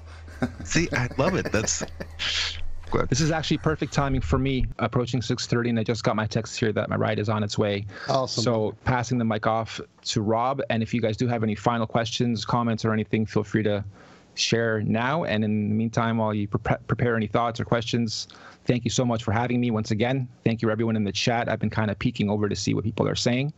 And I do hope you guys take the opportunity for showing some love for my album, 618432, Spotify, iTunes, Tidal, Amazon, Google Play, all that. And to the show itself, Iron Realm Media, for playing it, plugging it, supporting me. I support you guys back. I love you all. I love everyone listening. Thank you so much for having me. Mate. You're a legend. Where can budding artists get in touch with you to get your magic? For now, until I'm officially in team with my own email address to plug in all that, you guys can reach me through my YouTube channel. Probably would be the easiest. I currently would rather not promote email address because I'm bad at them. Have about 13 to look after. So for now, feel free to reach out to me literally right through my YouTube. I kind of check this most often lately now, oddly. And I told the guys on the pre-show Wednesday that's how I would get in touch with you on your YouTube comments. for the website itself, if you guys do want to get grandfathered in, even before I do the initial promo and announcement, officially, it's once again sparemusic.com. And you might not be too impressed with what you see right now, but just bookmark it or sign up. Just make sure you're in there, and in a few weeks you'll see the official rollout of everything come out. Brilliant. Sparemusic.com, and your YouTube channel is NORBZWORLD. NORBZWORLD with a Z or a Z, depending where you're from. NORBZ or Z, NORBZWORLD. Brilliant. And the rest of the stuff you can find me on Spotify and all the players out there, the stream sites out there. Oh, it's been great. I think I could speak for everyone that are absolutely humbled, honoured that you chose IRM to come on and talk to us. Really cool. Good luck with the album, and we'll thank you so have much, you back Norb. anytime. Thank you so much, and I will be back. I'm going to take a little break, but I do look forward to staying on the sidelines and watching and listening, and I will be back in the future once I detox from all this a little bit. I'll be shooting some guitar riffs your way, my friend. Don't worry. Okay, great. So, Rob, nice to meet you. Well. I'm going to listen a little bit while I get ready here, and Rob, I look forward to hearing your results once they come out. So again, thank you, everybody. Norb, real quick before you take off, there was a question in the chat on Sunday over there on TFR that somebody wanted me to ask that I never got around to asking you, but it was a really good one that I was real curious about myself. Are you familiar at all with binaural beats? Yes. Wow. Can't believe you just said that. I go to sleep to binaural beats, mate. It's such a big topic. That's what healed my wreck. but a beautiful topic, and it does go over this. There's actually another one I recently watched. Some guy did something called The Most Mind-Blowing Conspiracies, and it went over frequencies on a level I didn't even know. I'll try to find it and even highlight the time stamp for you guys to share. But binaural beats, even when I was selling my music production software, there was another vendor that was selling binaural beats. And I didn't know what it was at the time, had no clue, had no interest in it. But just because he was music, I was music production, so music we cross-pollinated into each other's email marketing campaigns and cross-selling promotional campaigns. So I was pushing it without even knowing it. But that's a really cool thing. And for producers out there, you guys should all look into that. There's a big gap in the market waiting to be filled for binaural beats. I think it's going to be a big thing in the near future. I'll tell you what, Norb, mate, that's something for me that my mind really struggles to shut down at night, and it's one of the things that I'll take my phone to bed, go to YouTube, and there's a number of, Josh, you have a look through my history, you can see it's that and isochronic tones as well. I find really helpful to help me get to sleep, otherwise I don't stop. Other than the wine, of course. Well, no, that doesn't help. That fuels it. I'll tell you what, I'm looking forward to listening to this show again tomorrow. I can't wait. Binaural beats actually helped me heal after the wreck I was in. I was trying to get off pain medication. I had not yet found kratom, and I was working on a way to be able to go to sleep in the agony I was in and trying to heal up all the crushed everything that I had. So it was amazing. It's really an amazing technology, and yeah, integrating it with the kind of music you're doing, oh my God, that'd be amazing, my friend. Yeah, I think in the future I probably will release a soft sound relaxation, fall asleep to, vibe to, study to type of release as well. I have done it in the past. I used to have a site. I forget the .com. I had 60 of them. At one point I had this one little .com. It was just a one-pager, and it allowed you to mix.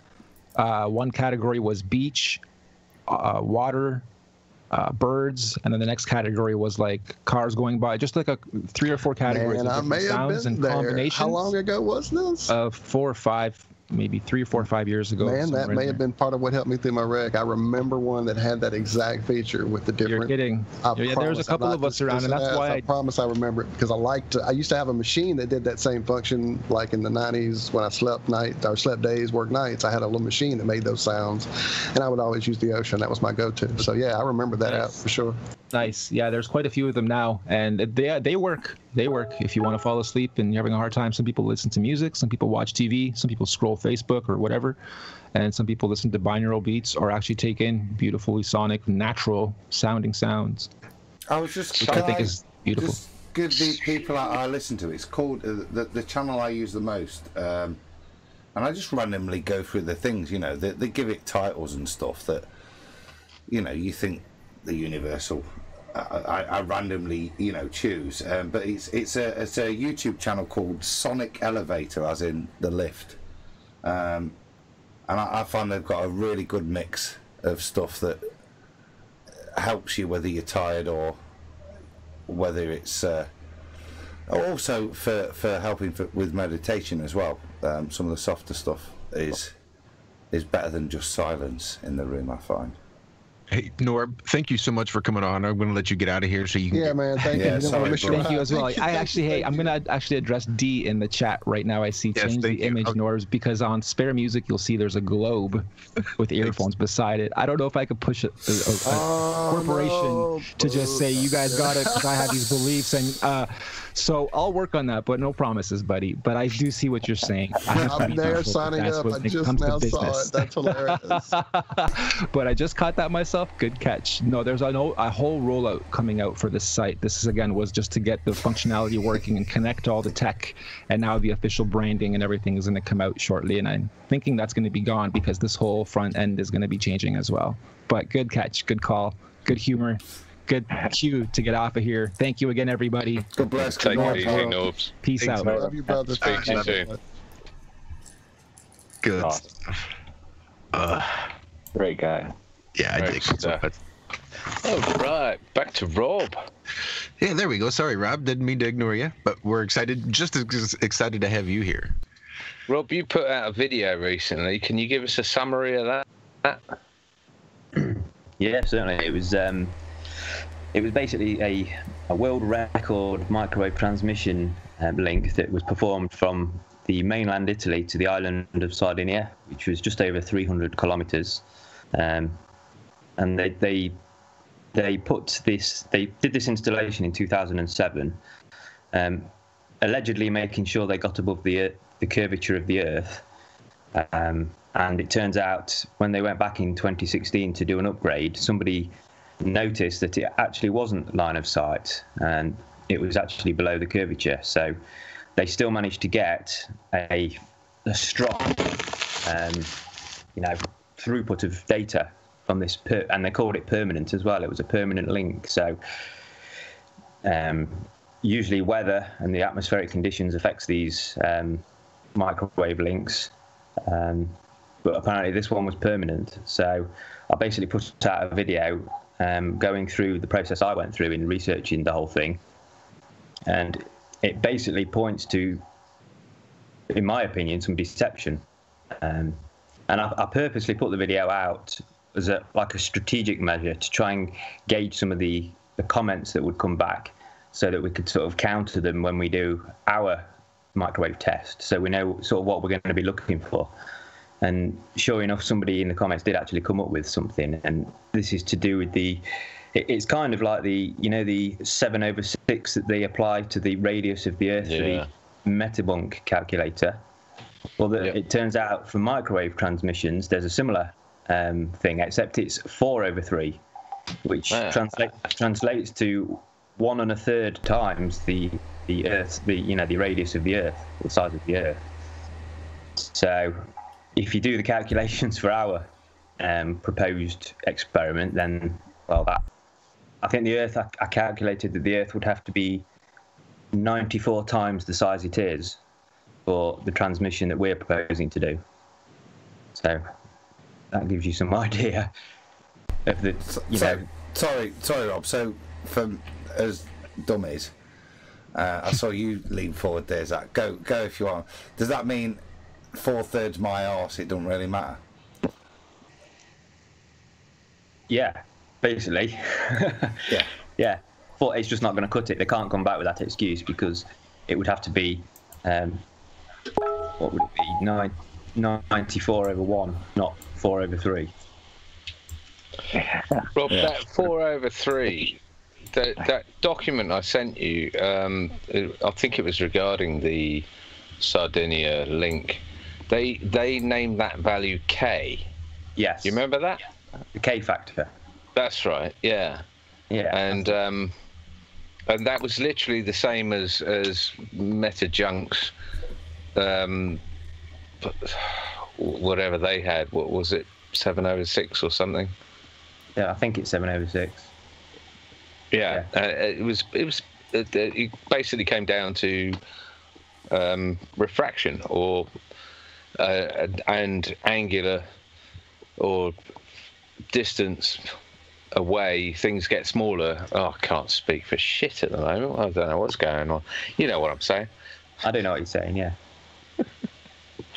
So there's this phantom element that they add to everything, and in the microwave industry it's called K, and it's 4/3, and in MetaJunk's thing it's called, what is it, standard perspective or standard refraction, and it's called 7/6, and it's just a cop out. There's no evidentiary data for this or evidence for this, is there? No, and as far as we're aware, all the manufacturers all state that it needs to be line of sight. They're very clear on this. It has to be line of sight. There can't be any obstructions in the way. So as far as I'm concerned, this 4/3 is not for testing over the curvature, because as far as I'm aware, this Italy to Sardinia link is the only one that actually is over the curvature, or allegedly over the curvature. So this 4/3, I don't think has ever been considered as a method of transmitting over the curve. All it is doing is it's saying, these transmissions might bend slightly during atmospheric conditions. It's giving allowances, isn't it? It's sort of saying this is line of sight, and it adheres to this trajectory, and it just so happens that that just goes around the curvature of the Earth. Is this that bit you were alluding to, Rob? The atmospheric ducting? Yeah, I guess that would the atmospheric ducting would be a result of this. Yes. Yeah. But as you pointed out, no one in their right mind would base a permanent link between A and B using atmospheric ducting, because atmospheric ducting is completely dependent on the atmosphere. And like you said, this is this has to be line of sight, and they sort of told us that it was line of sight. Anyway, I'll... Well, John, no, that's important, because is this, Rob, why you're doing it over a prolonged time period? Because, excuse me, ducting is relevant to the atmosphere to establish the connection. And by doing it over a sustained time period, you can negate that premise that ducting is the aid for connection.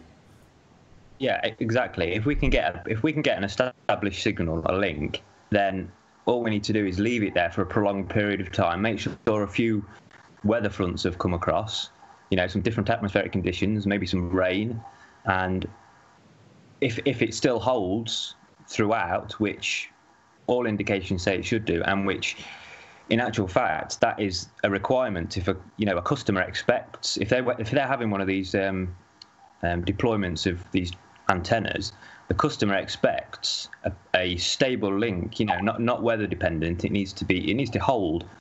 So you cannot rely on the weather to be that sort of to hold it for it.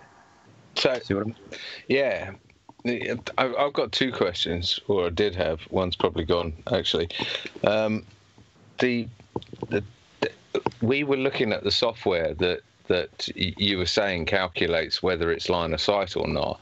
I think it was on a Wednesday a couple of weeks ago, and it was working perfectly and saying no, Sardinia to Italy is absolutely not line of sight.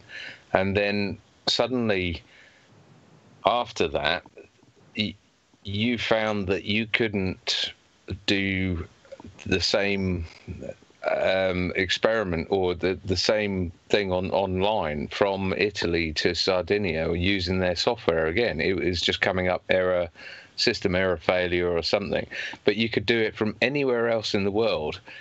That is quite telling for me. Once you highlighted who was actually involved behind the scenes on this sort of thing, and you came up with quite a list, didn't you?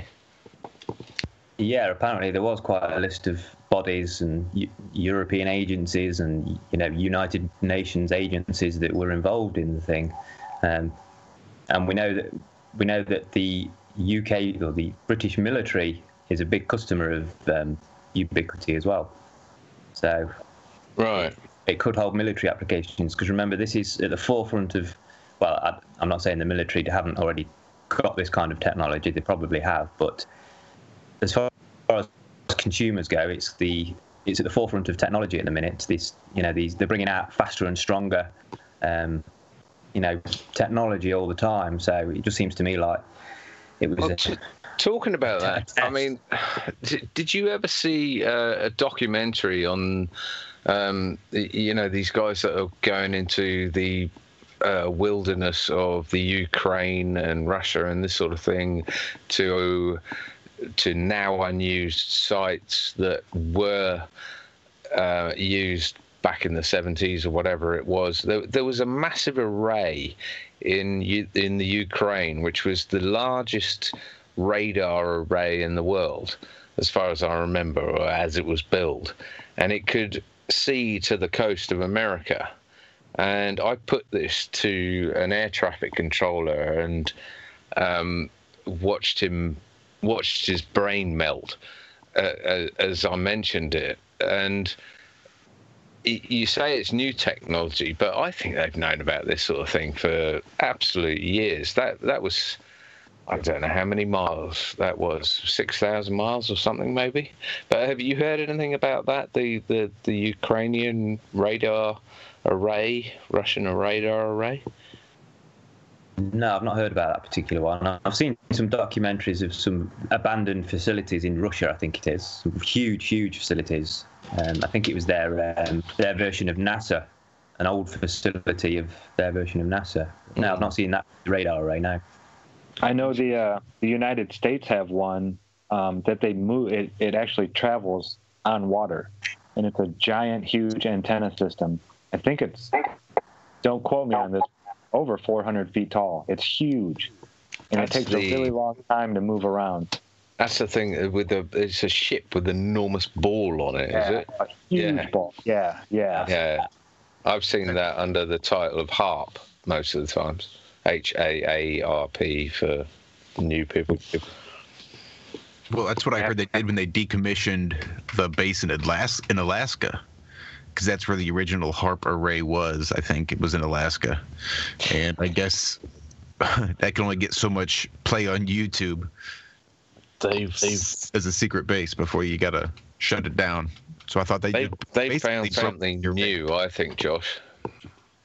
Sorry to cut over you, but I think they found a new way of doing it, and the HAARP array in Alaska and that sort of thing is sort of old school 70s. Yeah, it's called 5G, and it's about to go live and fry us all at once. Exactly. We're all carrying nodes of it in our back pockets. In our lungs from the aerosol, and I'll stop.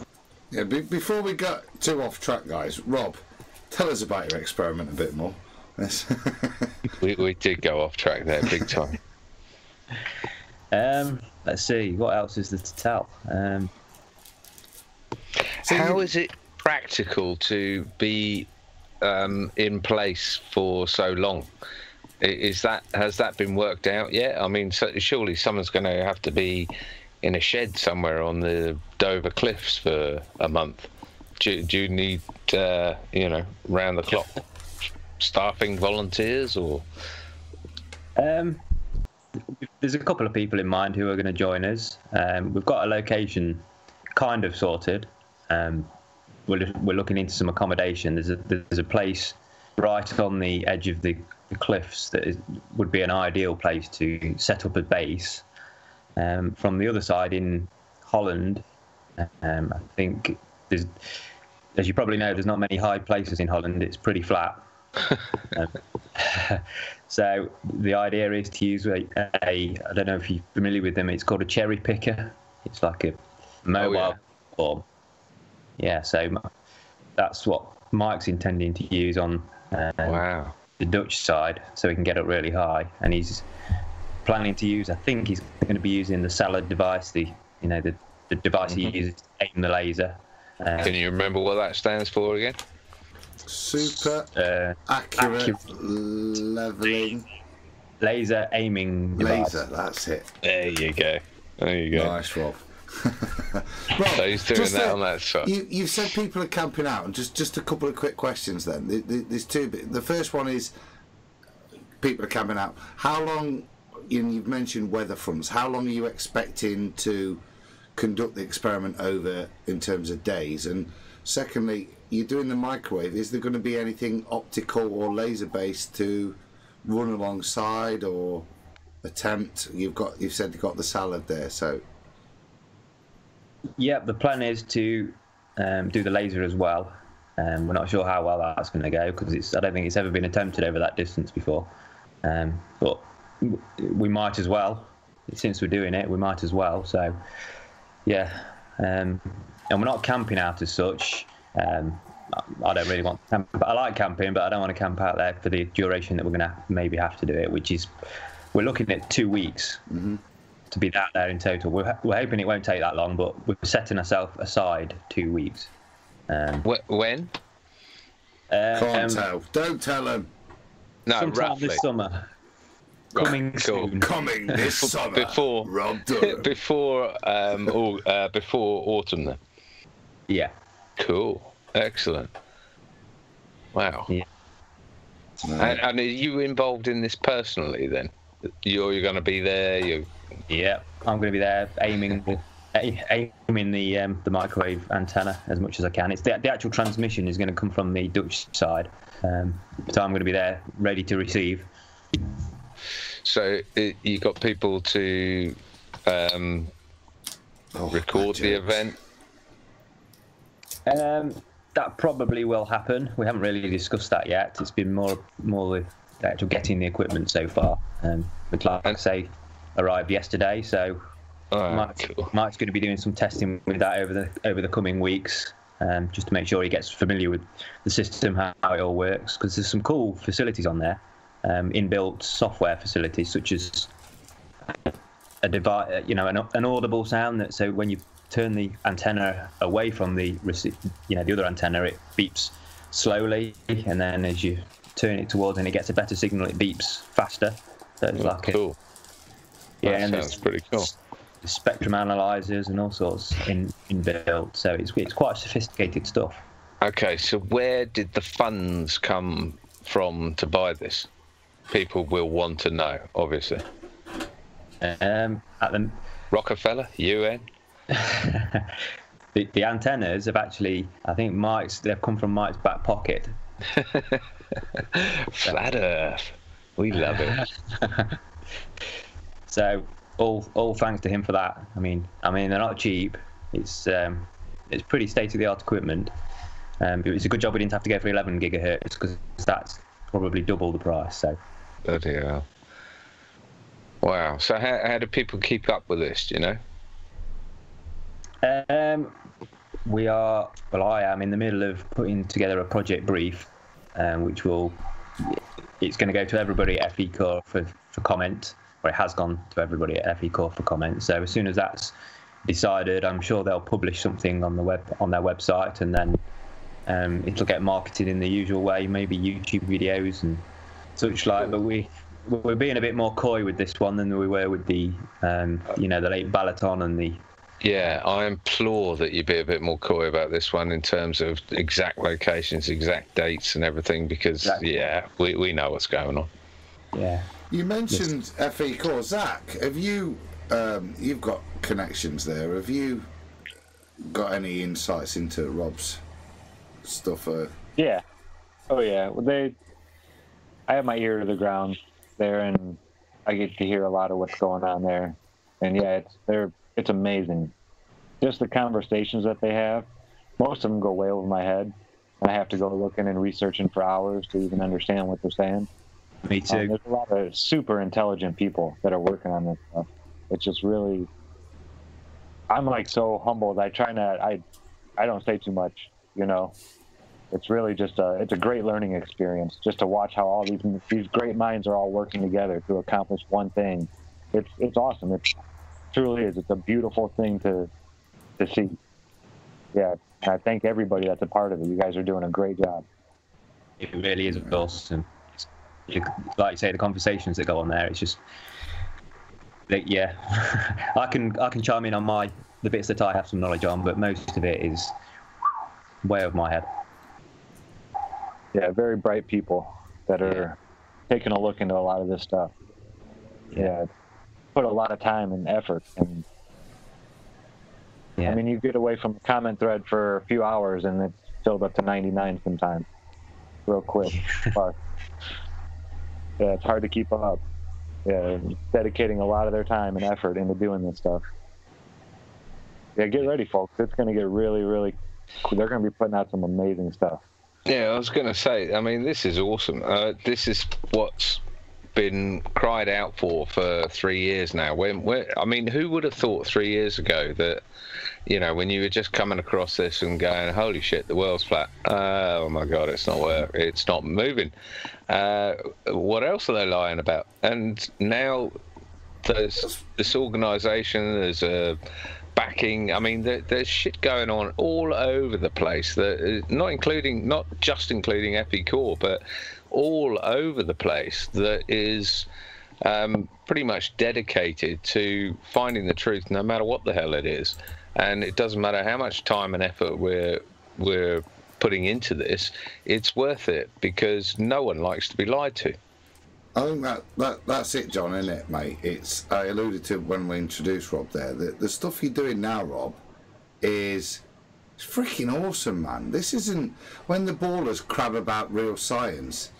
this is real science and top technology combined. And I mean, are you like wow, we're actually doing this, or? Yeah, I can't believe I'm involved to the level I am sometimes. But I mean, it's getting to the point where there's going to be no comeback really, because I mean, if we do get a signal across here, how are they going to explain it?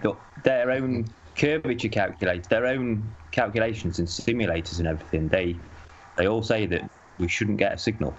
And I know we haven't done the experiment yet, and we may not get a signal, but if we do, which I suspect we will, how can we possibly explain it? How? I don't think they can. I'm because they will try to. Yeah. Well, I mean, anything we've seen to date, anything can be explainable by nonsensical rubbish that is written in black and white or on Wikipedia or whatever. But rest assured, I'm keeping my friend of mine up, who's quite a renowned, what do they call them? Amateur radio enthusiast in the UK. They call them hams in America. Abreast of this, he's keeping me abreast of everything they're up to, including their lunar orbiting box satellites that they're receiving data from, and Doppler affecting to distances and that sort of thing. So be aware. I'm keeping those guys up to date on this. They're interested too. He's asking me for updates on what's going on, and yeah, the truth is going to come out.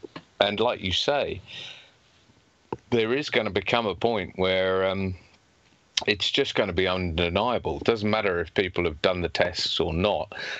We will have done the tests, and they will have been repeated and verified, and the truth will be undeniable. And at that point, as far as I can see, the shit's going to hit the fan. Don't know about you. Yep, absolutely. Is there anything else you want to know about it?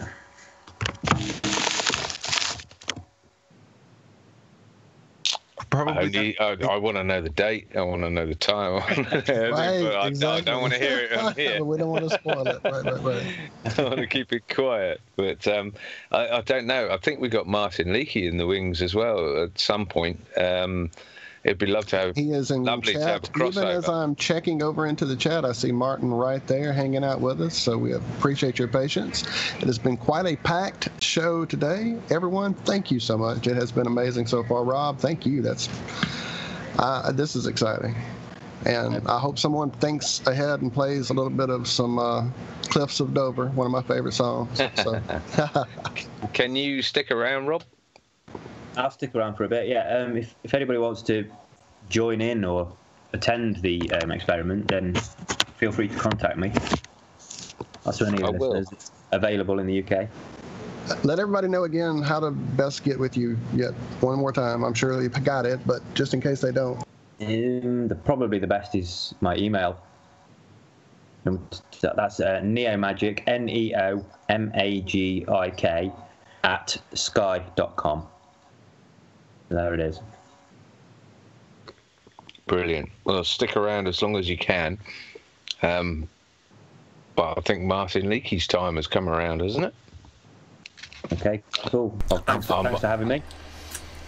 I'm just... Thanks. No worries, buddy. Go ahead, Adam. What were you saying? I'm filling my face with sweets. Sorry. Sorry. I've just texted Martin now, and he says he's good. So yeah, I'll get him lined up. But Rob, mate, awesome, and seriously, best of luck, and give us a phone call from your tent at some point if you're down there on a Friday night. If we can get a link, I'd love to get a link up with you, mate. And best of luck, because it's like I said, it's for me, it's real good science, and you're using top technology, and it is going to be a hard one for them to argue against. Yeah, certainly is. Just wish me luck. Yeah, good luck. And love to have a chat offline and yeah, keep his channel open. Cool. All right, guys, I'll carry on listening and let Martin get in on. Don't worry, mate.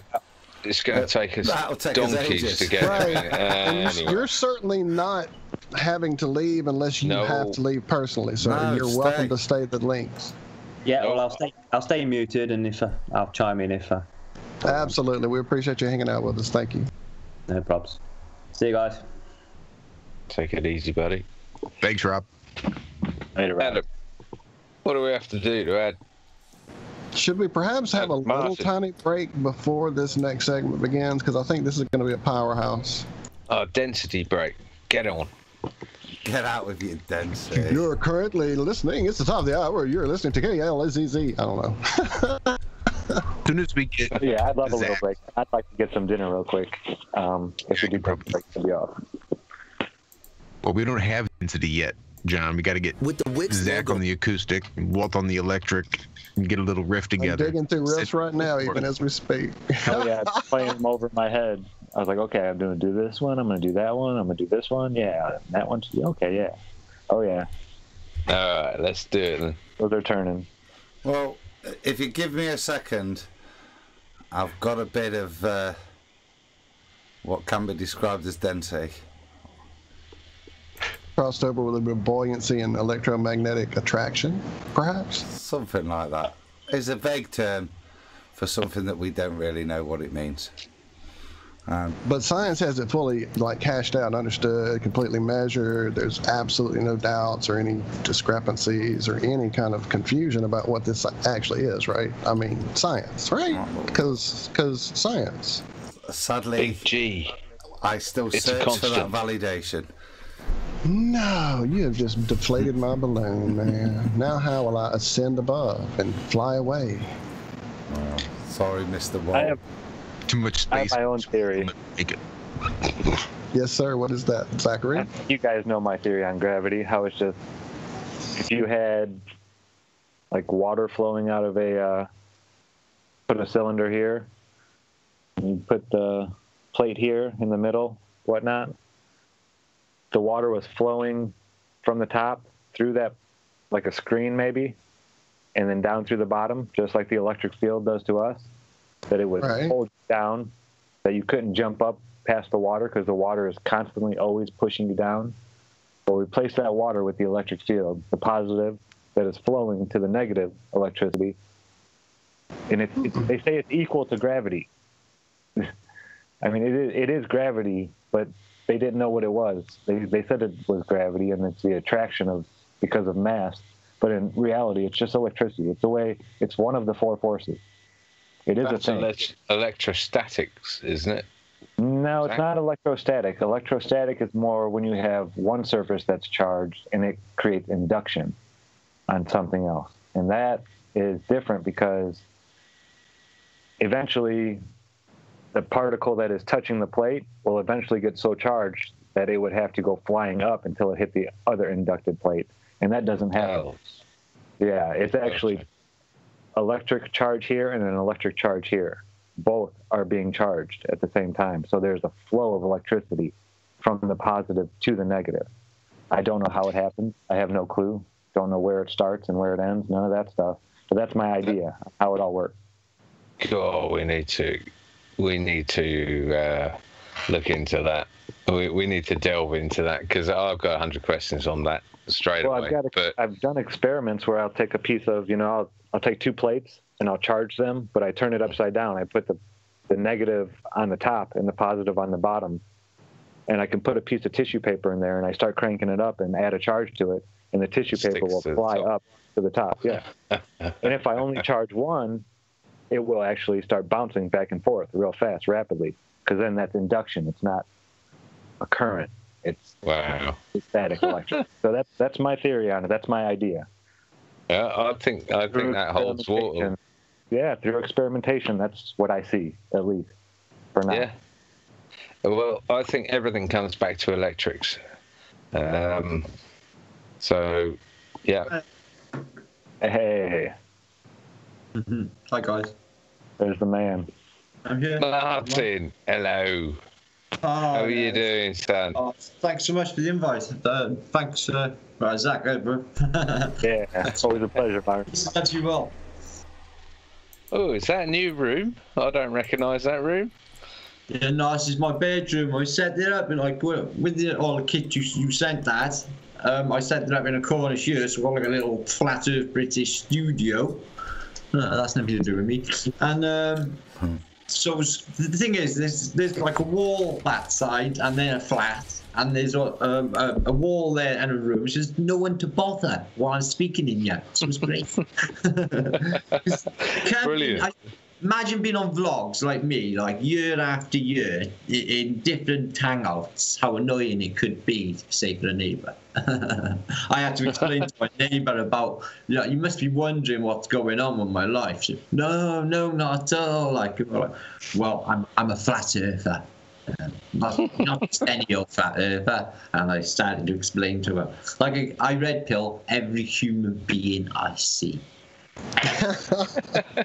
I mean, everyone. You're long overdue being on the show, mate. Long overdue. We've talked about it's it incredible that it's been this long. I can't believe. I would have come time ago and just been so busy lately, guys. Just I've had to like take a back burner on FE, which is breaking my heart because like. Say 4 months ago, I was like full steam ahead. Like, you know, it was fucking brilliant. We were just coming along with such power. It was just like tangible that something big was going to happen. And then all of a sudden, big tragedy in my life. And then I'm like dropped. And I'm like, hang on, is this the creator? Is this by design? What's going on here? And I was like, you know, so questioning the creator, questioning whether I'm right to be doing what I'm doing with Flat Earth Brain.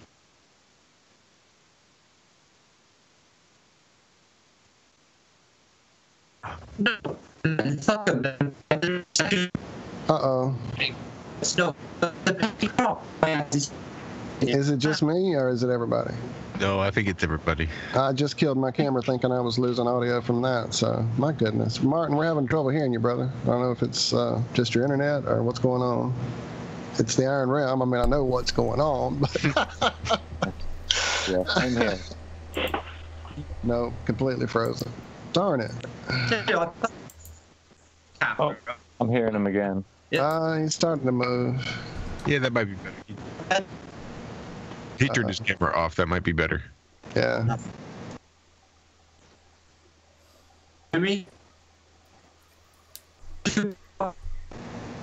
It's still coming and going and very choppy. Do you know anybody down in Hacksaw? No. Oh. Darn it. Well, it wouldn't be Iron Realm Media if we had a smooth intro at all. Martin, it might be worth you trying to do logging back in again and maybe turn the camera off.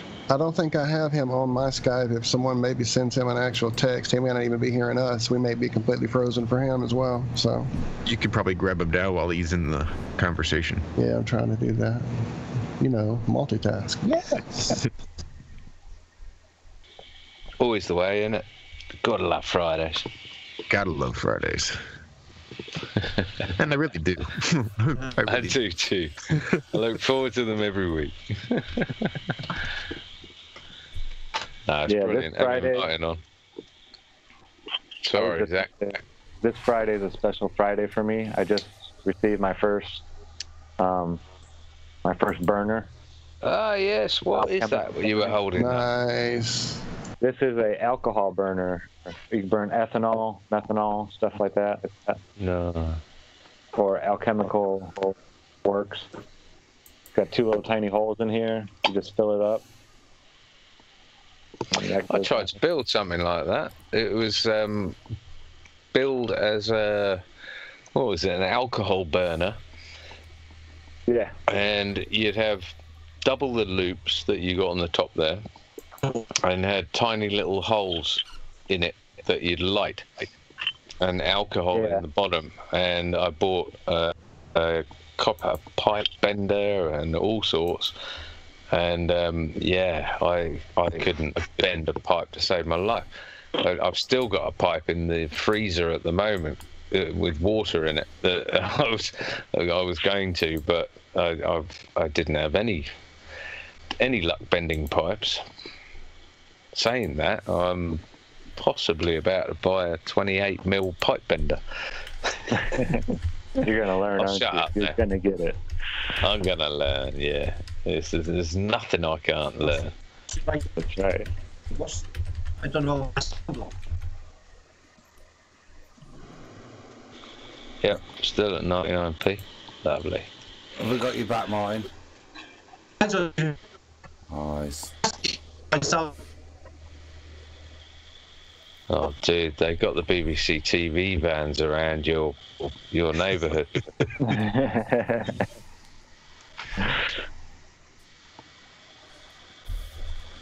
Shocker.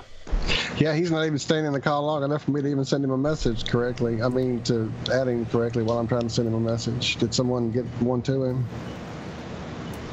I did it, yeah. I've managed Thank you, sir. I see it. I see it. Thank you.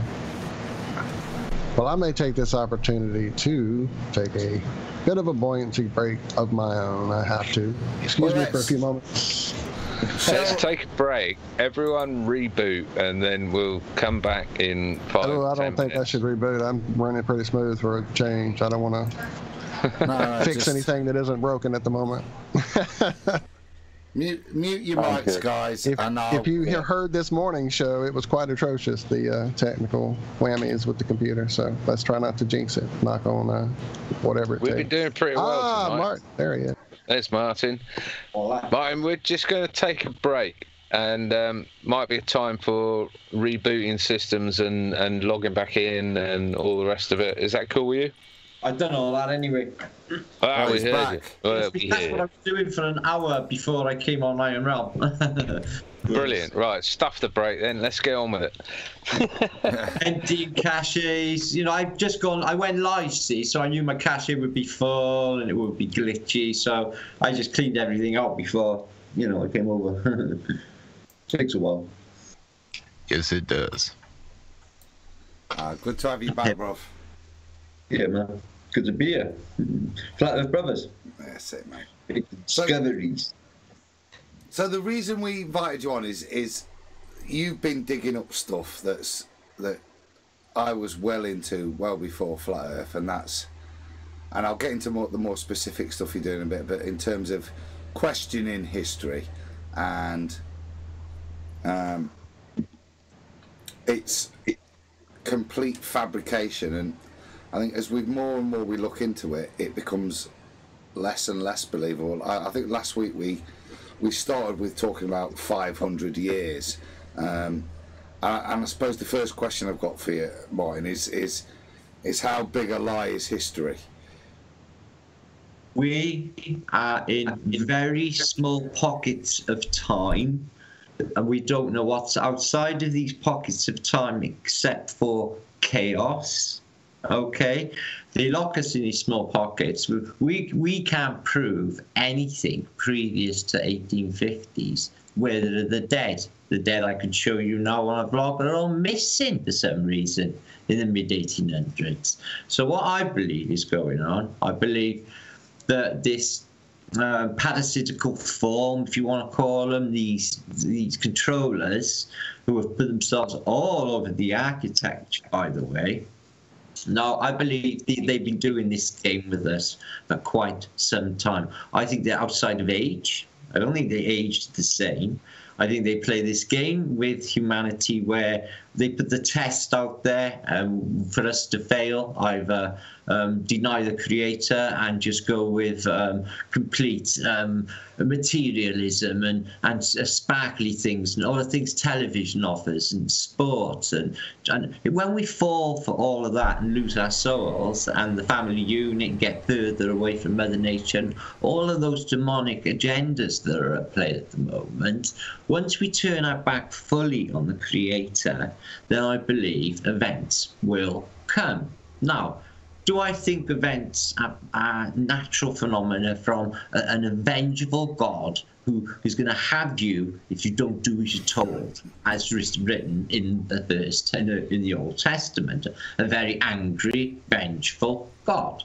Well, no.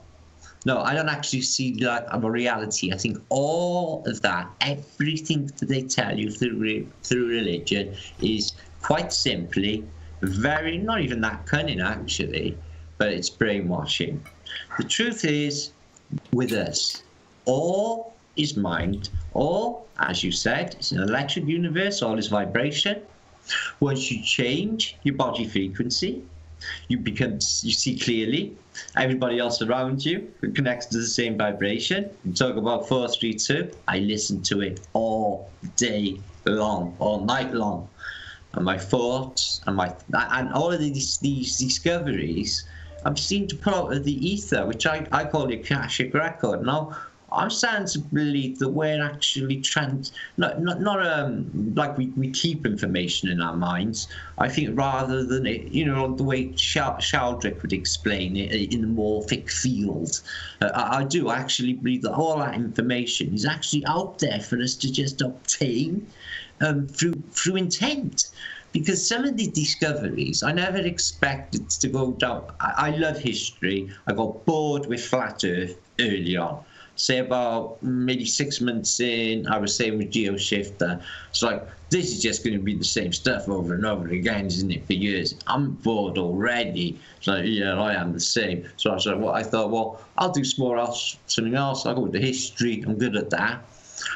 But what I didn't realise was that every single thing that we read is fake. Everything. I can prove it right now. First, it goes to Holland, to the Flemish history translators. They put what spin they put on history is determined by what denomination of church they belong to. So you will have, like say, the Mennonites fighting maybe a Jesuit church for interpretations of our history. And as you know, history always goes to the victor. Now, unfortunately, we've been subject to a mighty empire. As far as I can make out, they showed up from the east. They are not us, and they are not Caucasian. I don't know who they are. When they turn up, they make Xerxes' army, right, look tiny. Okay, this is right the way to antiquity. You can find out about this anomalous army. Now, back to events. Is it from a vengeful god? Well, I'm starting to believe now the controllers, as powerful, maybe Zeus looking down in his pool at us foolishness, of how foolish as people always falling for the tricks that they give us. Do you see that? So I don't, like that sort of Zeus sort of figure up there above the dome. One of the sky people live above the dome, which I believe is happening. Okay. I actually believe there's windows, and they sort of really look down at our foolish asses, because we keep falling for these really, superficial tricks, superficial paradises we keep falling for, okay? Really. Like when the devil was talking to Jesus constantly in the desert, tempting him. Well, that's that parasite. Now, once you realise that negative voice in your head that's telling you bullshit, that's making stuff up, making up scenarios that don't actually exist, which make you worried, make you ill if you start believing them. Yet, it's come out of your own mind. So your psyche is your enemy. Your psyche isn't even your friend. So I believe that is external causation. I believe that comes from an external form, a parasitical form that gets into your psyche, and I think it darkens the hearts of men, good men. That's what I believe is going on. And I believe this empire that took over, I got proof, I could show you now. They go to indigenous, a fleet turns up, they go to indigenous populations which have no poverty, no problems. Give it a couple of weeks after they take the bosses off, they're raping the women in, they're eating everybody and murdering and crucifying entire populations. I mean, this stuff went on in the recent past. Now, I live in a city that's got 2,000 years of history, apparently, Cardiff, capital city of Wales. I walk through my main city streets, St Mary Street, and look around. The oldest building is 1850. Almost as if there was nothing before. what the fuck is going on? Where are all the older buildings? Why did they knock them all down? Then I research the war. Well, I know about the wars anyway. The First World War, I don't think anybody could tell me anything more about the First World War. This is my speciality, and the Crimean War. Now, it would seem that it was more about the redefining of borders and the boosting of the military complex and the story we know with the Rothschilds. I think that they were getting rid or bombing the existence of what we were, who we were before, which were we lived in a more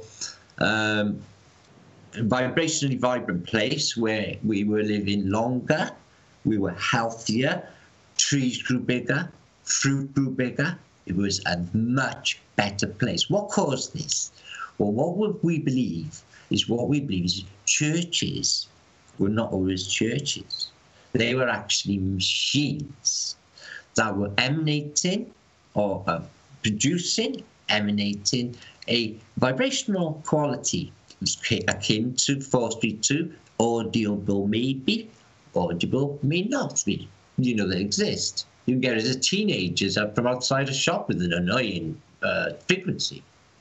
So they dismantled it. It did exist. More than that, they were collecting electrostatic charge out of the atmosphere, which is why steeples, and spires of churches are always so high, because the higher up you go is the more electrostatic charge. Now, they know this.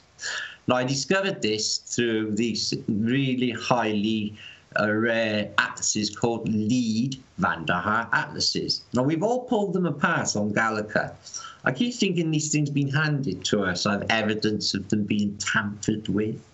I have evidence of them being sat on for 100 years in Holland. So what I think has happened with these atlases, I think they are a version or a part version of the real history, is what I think. And it is completely nothing like you think. But all of the stories you read of Napoleon, and he's a Mason. They're all Masons. So they're just making shit up. They're putting it in books, and we're believing it. Even the classics that we read. I'll give you an example. Robinson Crusoe, Defoe. Classic, isn't it? The guy who wrote that was a student in Cambridge who had it plagiarized because he was a savant, stolen, and took off, and they invented Defoe. Well, they did this with countless people. Think tanks. They got all of the elite brats into Cambridge and Oxford, the best of them. They used them for specific purposes. Tavistock Institute later, when the social engineering really started to kick in. The thoughts of the British person, say, when they look at a poster and there's a picture of a Hun maybe crucifying a baby to a dog, which actually did invent, It's just brainwashing people against people they don't even know. But when they went to war with them, found out they were exactly the same people. They're us.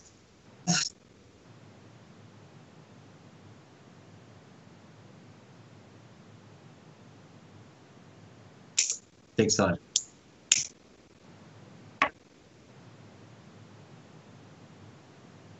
It's the biggest, yeah.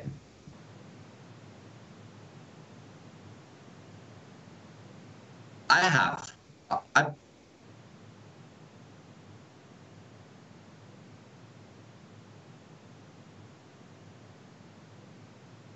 Okay. I'll kill it all now for you, straight away. Right. It's all bullshit, right? Rome is not Rome. Rome is the civilization that got wiped out in the event. And now, Rome's way of communication is they'd have a block of wood, and they'd have wax in it. And they'd use a thing called stylus. And they would write in perfect writing in the stylus. Now, you can't tell me they didn't have the initiative to stick a piece of fucking paper and ink on that stylus and print. So, yes, they 100% were printing. So they didn't have scrolls, okay? The Romans had printed words. Now, scrolls and these things like you find in Dead Sea Scrolls are just figments of insane people, okay? The fact remains is all of the literature was burnt around the 1900 mark. All of the history for the previous 100 years in Britain was burnt in the Birmingham Library fire of 1900. So they got rid of all the previous history. So if you want to find anything, they make mistakes. They leave tidbits, and you've got to know the quote.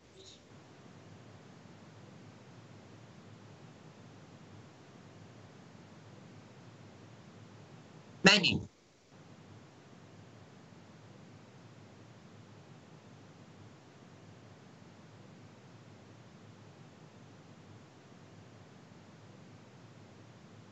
No.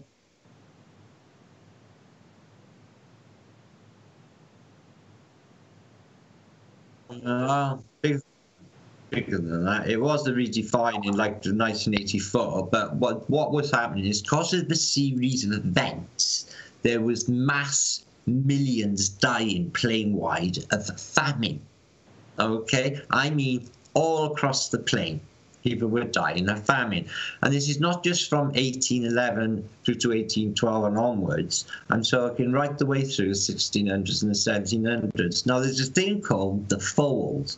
Some people call it a loop, where they say there was an actual 100 years in between the 16th and 17th century.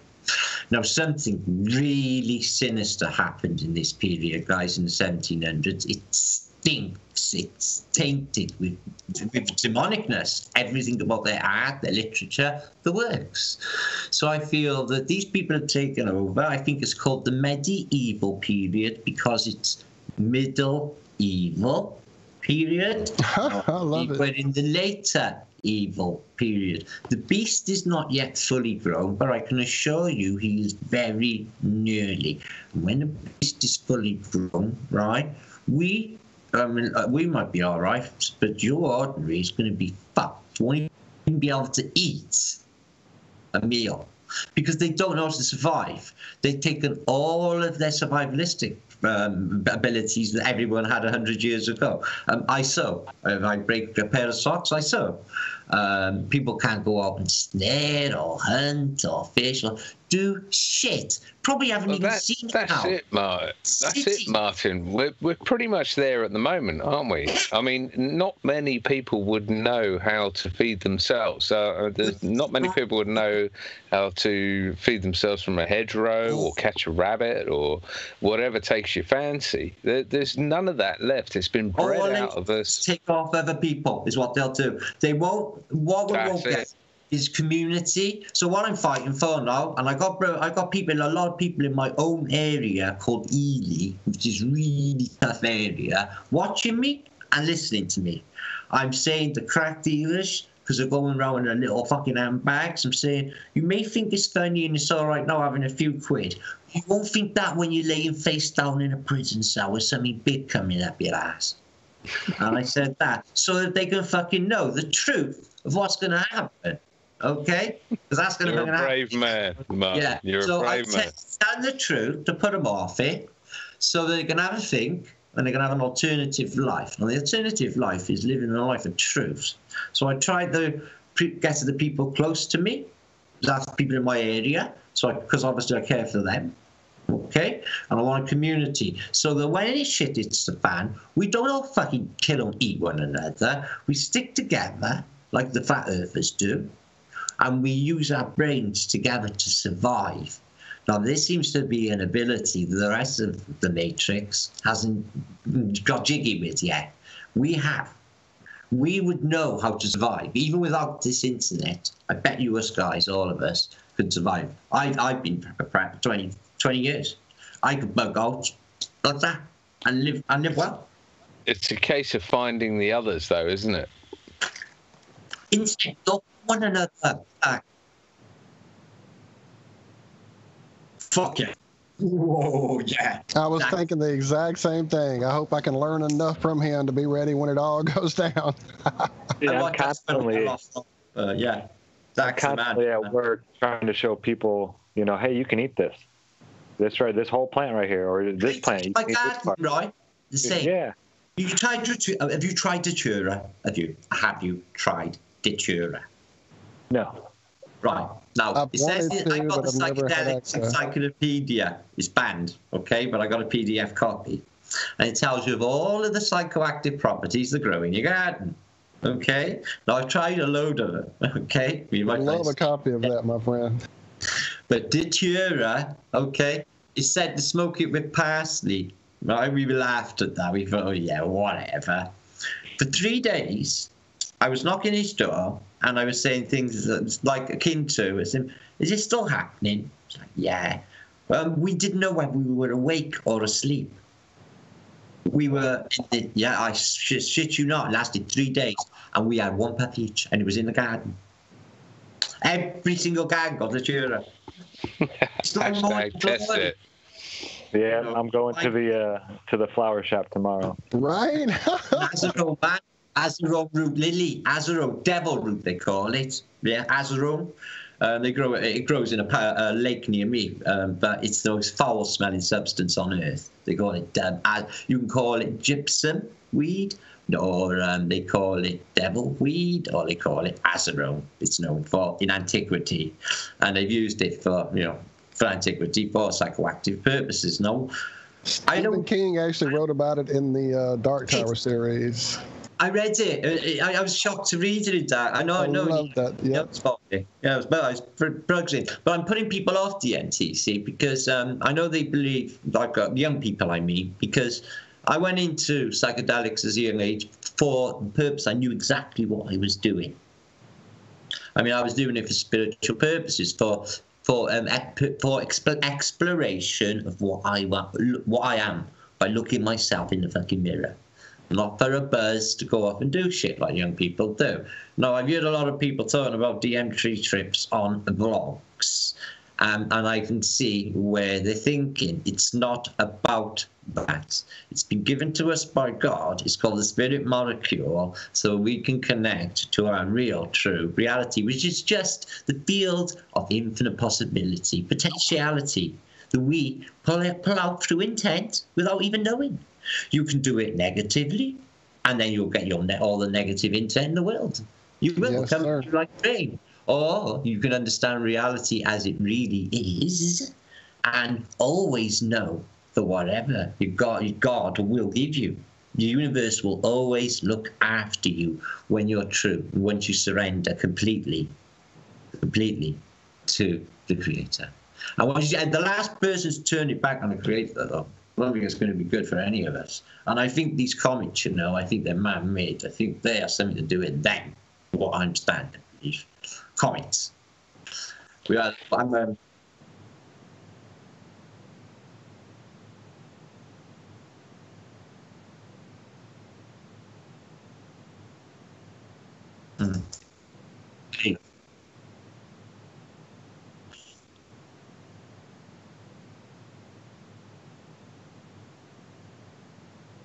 No.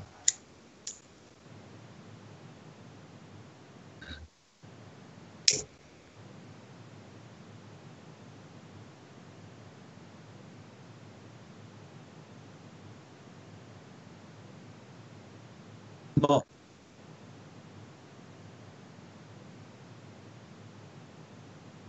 Yeah. Right. It goes so deep that once you know, it affects you in a spiritual way that I can't explain. Like it hits you in the core, right in your core. Now, they do major battles on specific dates on the satanic calendar. I shit you not, like the Battle of Berlin. And they arrange this shit to happen on certain dates. I shit you not, guys. Right? So, yeah, you know. Yeah. So what's happening here then is deeper than we can actually believe. It is spiritual battle going on, as we all know. It's a spiritual war, but the level of undermining of who we are and what we're capable of is beyond criminal.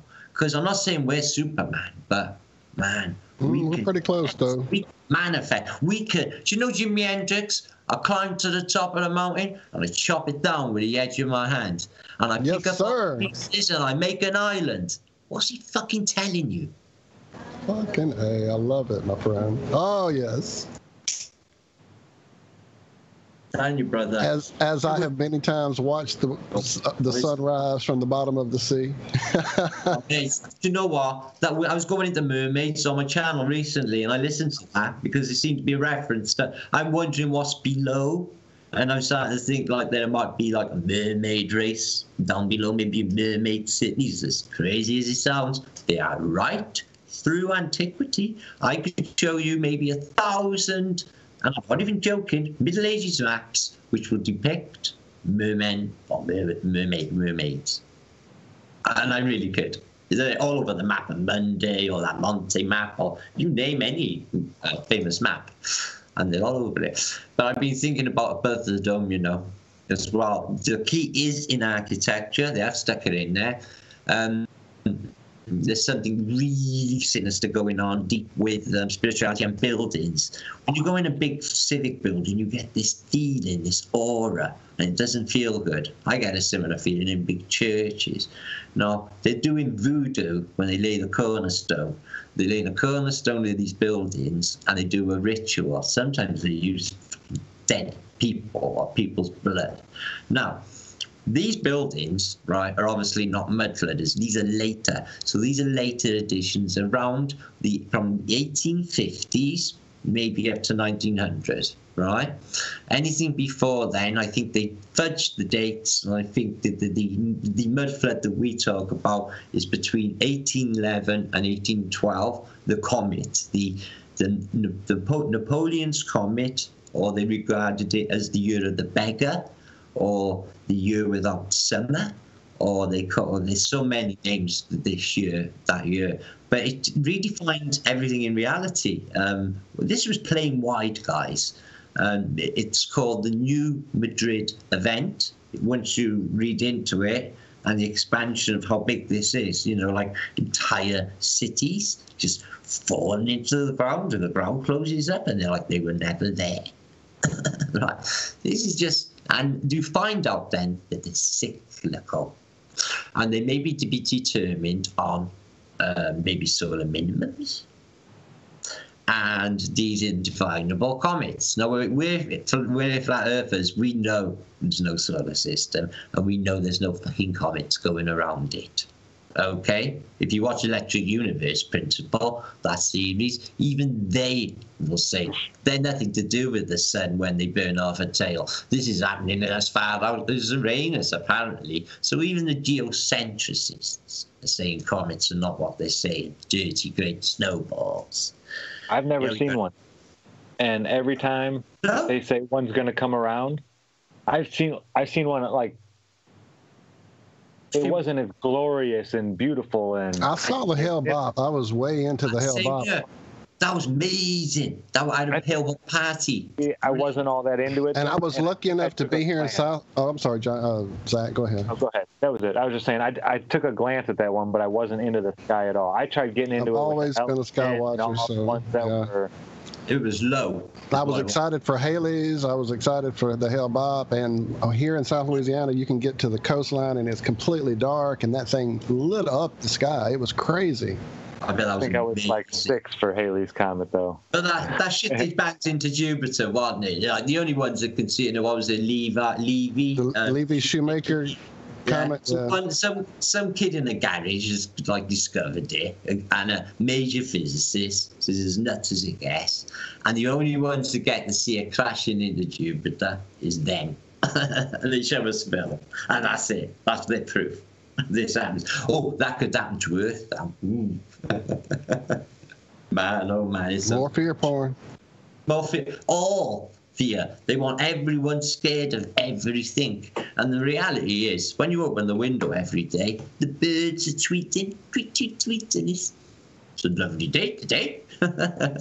Where's all this war? I'll tell you where it is. On the television. Oh God, it's so easy to work it out, isn't it? Keeping the telly off, because it's very. So, just wondering how far you've looked into some of this idea with mud. Have you looked at Mud Fossil University's work at all? Yeah. I'm on that field, like sort of.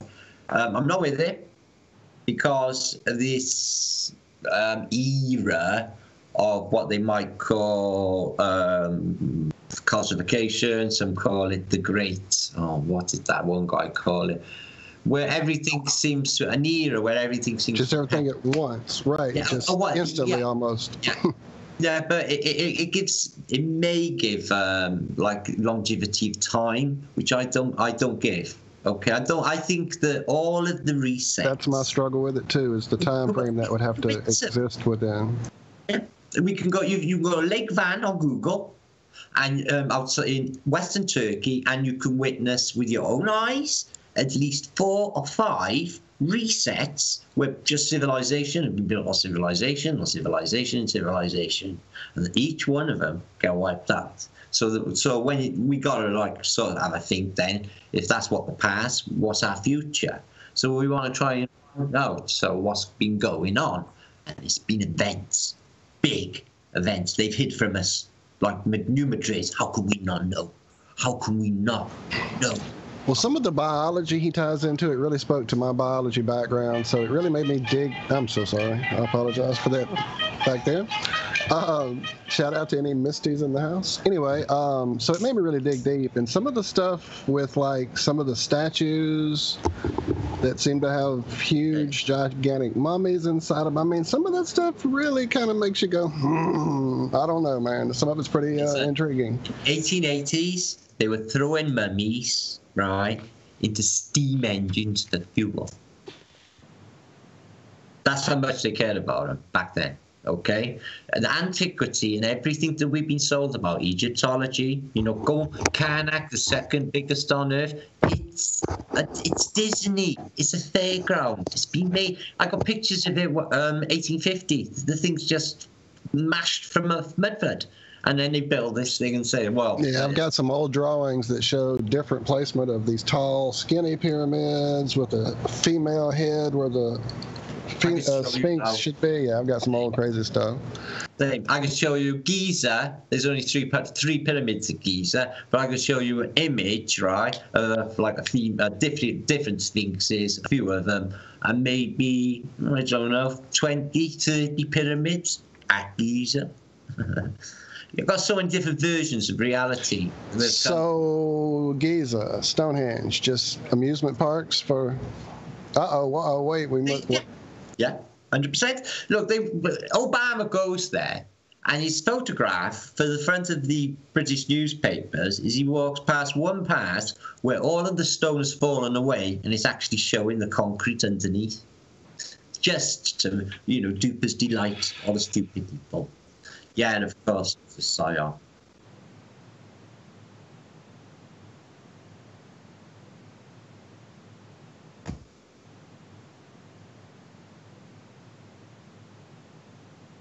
Yeah, you got it. Wow.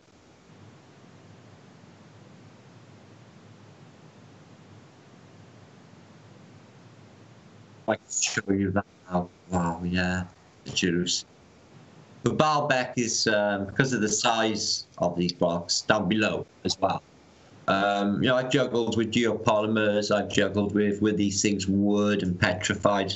But how could they be at this size? Yeah, definitely 100%. There is more underneath that what we see at Baalbek. I think that place needs a lot more exploration, but we can't really go near it. It's more than you just see. But this place is vast outside, you know, of Baalbek. But it's Baal, isn't it? It's B-A-L, so it's all him. It's all satanic, isn't it? It's all creepy. No, what I think is it's all more recent. I think Rome was more recent. I think Rome I would put in the Middle Ages. I think if you believe in any religions, like Jesus being crucified, etc., I believe that they were in the Middle Ages. If you want to call it 13th century, 14th century, I would say they were all happening at that period. I think the first millennium AD was completely made up, as in Charlemagne, as in Enders Genghis Khan, and You know, go and try and find Kubla Khan's Xanadu dome. Then see if it exists, because it doesn't. It exists in dreams of men. So the first millennia made these bullshit. There's nothing come out of that except for the Venerable Bede and monk. And that Welshman. Who wrote an annal. So 2 annals and a few historical figures for 1,000 years, and we were all on horseback and invent nothing. But I took that 1,000 years out, and then I worked on the Noah's flood would have been around, I would say, that mark of 1,000 years, 1,000 AD, Noah's flood, or what they would call Noah's flood. And then I think that there was quite a few survivors and quite a few ships. I think that it took 200 to 300 years for us to get our shit together. I think that we farmed well. I think that we got like more powerful people, like bigger boys, got themselves together, controlled. They started to, the old civilization tries to imitate it. And you know what, guys? They can't do it. We've spotted it. We can recognize now the qualities, what they call architectural qualities of, say, Greco-Roman, or what they will call, and then you can see the later civilization that came in after and tried to intimidate it, do it. They could not do it. No, it was too advanced. So what technologies I'm going with? I done a vlog last week. I think because of how technical they are, they may have been carved out of wood. And as cathedrals may have been, and may have gone under purification or petrification process, spending long times under mud, silt, water, and then that receded. Everyone cleans up. They tart up the buildings they got. This leads us up to the early 1800s period, where the other event happened with Napoleon. And they cleaned that up, that mud flood event, added stairs on Victorian buildings, altered dates, wiped out all plaques all over Europe, so we don't know who the previous controllers are. And I believe they cleaned it up by 1840 to 1850. Now, I'm studying photographs between 1840, when photographs apparently came along, because the first photographs by a guy called Robert Cornelius, 1843, and that's his first photo, right? So he's one of them Freemasons. You can't trust that. So I do a series called What's the Real Age of Photography? And what I propose is a lot of the photography that we are seeing is from a previous set.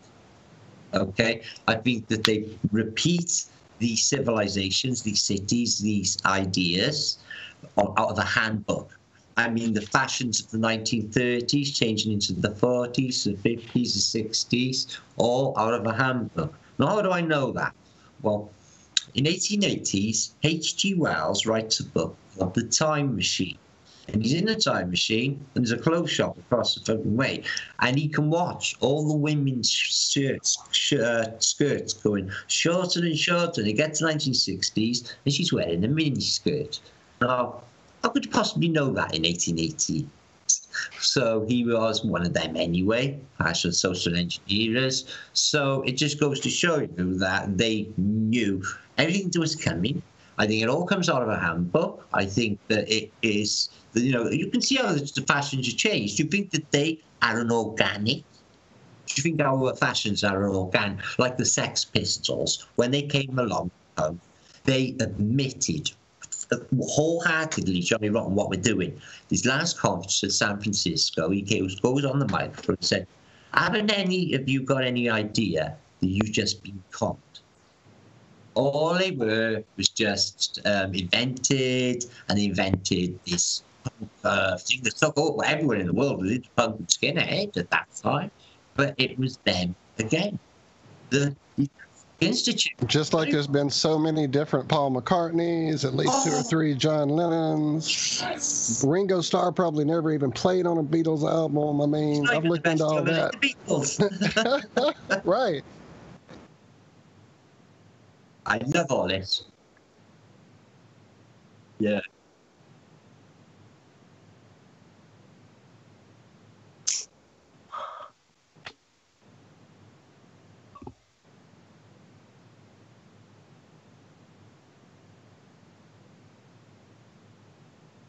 That's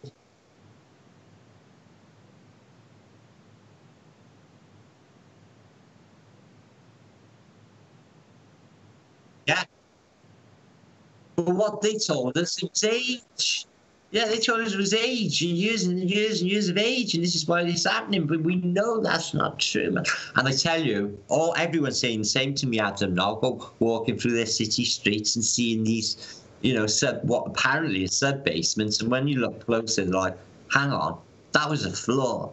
I just wouldn't be looking. And everyone is doing it. It's brilliant, though, isn't it, Adam? It's like it makes you go through a city looking at everything really differently. You're like, hang on a minute.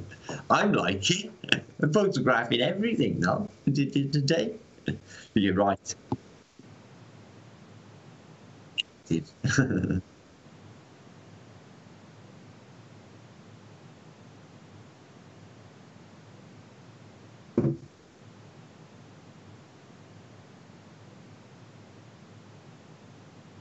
Yeah. No.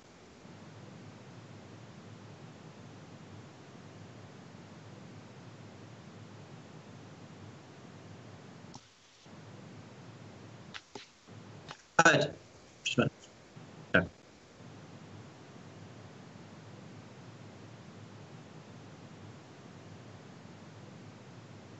Yeah. Yeah, I sent a few pictures into the Skype chat of when we were talking about the spires on churches being energy gathering devices. Yeah. Some of those little nodules on those. I mean, look at those pictures. Send those up if you can. Generators. But we also going through. Right, exactly. We were sitting outside of a church with a group of people a few days ago, just happened to be downtown, and we were noticing this old church and how, you kind of go into the middle door. There's 3. You walk upstairs, but there's also a way to go down some stairs to where you're in an area that's not technically a basement. Yeah. There's windows to it, but you're in the ground. Do you know what I'm saying? Like you're looking out at ground level. Your eyesight is looking out at people's feet. You're the same, I know. What is that about? Is that because everything has been sunk so many times, or is that part of the so many connection? Or I to try and discredit, even to me to try to debunk mud flood, I tried to do it to try and find there must be some anomalies, and I found one a week ago with Alex I work with as well, Alex Automagic, a building in Europe which might not have been mud flooded. The pi was right, and all of the basically the schematics were correct that it hadn't been. Okay. But then when we done some further investigation, this was on top of a hill, we come up with a discovery. They were building in the very rich, okay? They build their good shit at the top of hills, their hospitals, universities, etc. And they would have floodplains as well. They built walls called maybe medieval walls. They built cofferdams. They built barriers to stop certain cathedrals being mud flooded, like maybe Cologne. There are a few anomalies that you can look at and say, hang on, that has not been subject to a mud flood. So does that say it doesn't happen? So this is what I think is. I think that some monks, for importance, knew the mud was coming, and because it's falling from the sky, from the unknown volcano, and it's dropping it as deep as you could imagine. So they had time to sort of shore up. So I think that's the only, and I'm only talking 1 or 2 anomalies out of thousands that I've got. So this definitely happened, and it's more than one, and it's cyclical. And it's not just mud flood. That's not what it is. It's electrical arcing. It's on a level like you've never seen before. Think thunderbolts. Think intelligent. I know it sounds nuts. Think of being conscious thunderbolts times a trillion to what you ever imagined, hitting the earth. And imagine a tidal wave 600 meters coming the quicker than the speed of sound, because this is what's described in I saw that, Martin. Yeah, 150 years the ago. Adam and Eve paper talks about that too. I saw that in a dream, and I haven't wanted to see it. I've seen that in so many dreams, just like I've seen the ground opening up, swallowing things in so many dreams. So high. And I was about 8-year-old when I had that dream, brother. And it was coming in from the west, and it was just a massive, just war, like high as the sky. And I was a kid when I dreamt that. Yeah, same. Wild. But I think it's so, what I'm thinking now is because they're building everything so temporary. Have you noticed, guys, that in the 1800s, everything was stone, good masonry to last hundreds and hundreds of years. Now, in the last 30 years or so, they built fiberboard, crap, paste, this junk. Why? So we don't, next reset, it don't need any evidence of us being there.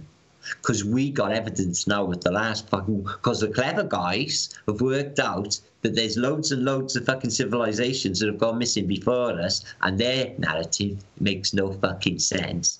Like, can't get entire civilizations just disappearing and blaming on ancient fucking aliens. It's not working for intelligent thinking people, okay? So something else has happened. So we know that this place is cyclical to resets, okay? They don't want to leave no evidence of this one. Everything is temporary. Breeze block, as you say, timbers, so that it will be very little. And I believe that's what they're planning. I don't think it's in the recent. They need their slaves. They need their slaves. Their battery sources, because that's all we add to them. But they don't need as many. They're penning everyone in the middle bit. I don't know if you've noticed. Have you guys? You know, the influx of immigrants. Well, they don't send me, and they don't send west. They send them here to the centre bit of the azimuth, like the centre bit. That must mean something. So what can that mean, guys? What does that mean? Does it mean they're not going to reach the safe place would be on the outside edge? I mean, when it does clear the Hawaiian side nicely, but I'm trying to work out, like, they're not going to wipe out like Europe and the centre and the power and the Britain. They're not going to do that. So why are they moving all the populations to the middle? Well, what if the people, the royals, are actually being fooled just as well? They're not. I don't think they're in power. Not completely. I actually think it is puppets. Supernatural what's happening. Yeah, that's what I'm saying. Even the royals and the puppets, the supernatural don't care about them. They're using them to get everybody here into the center. Yeah.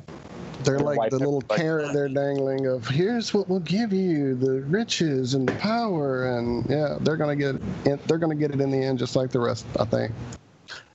I did say this on a vlog last week. I actually didn't speak it, but I wrote it in a narrative saying even the high up of the Masons and the high up of you lot, who are our enemies, you're as much bitches as we are. And I tell you what, when the shit hits the fan, how safe do you actually really think you will be? That's what I said. Look at the LA riots. Yeah, they are not safe. They think the military and all these... there's going to be so many people just trying to stay alive if this actually goes off. Yeah. They think they're going to have this unity, but it's all based on lies and deceit, and they all know it. It's all going to fall apart. I think it's down to us. I really think that, I keep saying it, I think the only chance for humanity is the flat earthers. I think that if we explain to them that when it's the fan, unity together and working together as brothers and sisters, we can make it better. So we don't need that. It's broken. It's always been broken. And this place has such good promise. We could turn it all around. Every bit of waste ground planted with food. We could do so much, guys. We have to convince them. So we need more people. We need more channels. We need just more people standing up. You know. Sorry, Martin. I've been chopping in and out with this stupid internet connection, all the rest of it. But I entirely. I'd like to back you up on that. It is down to us. If we can see this thing coming, then we have no excuse. And we are seeing this thing coming. So we literally have no excuse. We can do exactly what is needed. We can we can plant our own food. We can harvest our own rainwater. We can literally be self-sufficient as communities and not legally. Well, can we buy somewhere off grid for us? Like our own flat Earth. It isn't going to work like that. That's the problem, Martin. It's not going to work like that because I mean, there are things that you can go and join communes now. That sort of work for themselves. Yeah, sort of little farms and all this sort of stuff, and they're living in yurts and et cetera, et cetera. Or you could buy an island or do this, that, and the other. But it's not like more an independent state to the flat earthers away from it. It's just not the way forward. The only way forward is to get to that 10%. Yeah. In order to naturally domino the 90%. Into realizing that this heliocentric horseshit that we've been sold, literally sold or robbed, is wrong. No. God, that was so bad. I'm over it anyway. It was a mistake. I knew there was something wrong. It was niggling me my entire life. I knew there was something wrong. And when that came along, I thought, Christ, of course it was. Of course it's fucking flat. How could I have not known? I know, that's what I kept saying when I finally got through all the roadblocks and the NASA programming. It was like, why didn't I figure this out so long ago with all the truth searching I've done? Good brainwashing, brother, and we were under hypnosis. And for some reason, hypnosis lifted in 2015, and many of us woke up, thank God. And then we were like precursors or catalysts, and then loads and loads more come along, and look where we are now. Look what's happened altogether. Has anyone done a check on the analytics on how this thing is doing? I haven't. It's been a while. Matt keeps an eye on it. It was like 6% of America, believe me. Nice. So yeah, I never would have started a YouTube channel if it was not for this. I wanted to show people since I was young that we're being lied to. But every time, there's something happened like 9/11 or any of the bombings, any of the bullshit that they try to sell us, we can't go and investigate it afterwards. I can't go and show people, hey, but they can't hide this from us. This just was like. Yeah, I can take people to the beach and be like, look, you shouldn't do that. The truth right there. No hide. They can't have the data. I know. Explain it to me. I show people the pictures I take of the Chicago skyline all the time at work and stuff. Like, explain it. How does this happen? Hashtag test it. There is no other way other than testing it for yourself that will make you know. You can believe all you want, but you can read all you want and believe all you want. But unless you get out there and test it for yourself, then you are not going to know. I agree. The problem is waking enough people out of their doze, their sleep, their haze of TV and jobs and got to pay the bills that they don't even care. They don't care to even know that the models are wrong. Everyone's hooked into that life, but I just got this way with people, and I can't help. Every single person I say, "Well, you happy being a slave?" No matter what job they're in, none of them are. When I talk to a lot of bullshit people on phones, you know the score. So I feel I got a way about me that if I can get a crowd that I could convince or tell a lot of people the truth, if I could just get enough people, if I could get 100,000 people at Glastonbury just attention for half an hour, 10 minutes, and explain this, because it's quite simple, isn't it? They're lying. I think you're doing it, Martin. I think you're doing it. Whatever you're doing right, because I was attracted to your channel when all the shit was going off and all the personality challenges and everything going off, and you were involved as well, and it was doing your head in, but you were deliberately involved because they knew they would get a reaction from you. Still using me. Eric Dubé had a video, brought it back out, 2 years old shit, right? So I says on the comments, I says, you never actually, mention whether what you think of me, if I get it, really, do you, after all these years? And he said, and this is what he said, I will be honest, I don't watch you that much, Martin, but I believe you to be a real genuine man, and I really appreciate the passion, what you've done. I felt so proud. That's what I got.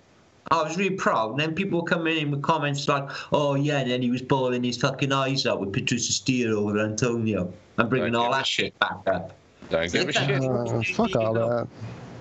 And they don't even know nothing about it, right? Until they were in that, right. The fact is, you're dedicated to looking into this sort of stuff. I mean, whether anyone agrees with you or doesn't agree with you, you're dedicated to looking into this stuff, no matter where it goes. I'm not going to spread lies and to no one. Whatever I put out on this channel, right? Me or Lee, will go through it together, and Zach, there's so many of my comments, all the guys, and we will verify whether this is true or not before we put it out. Like, I'm putting out the friaries, right?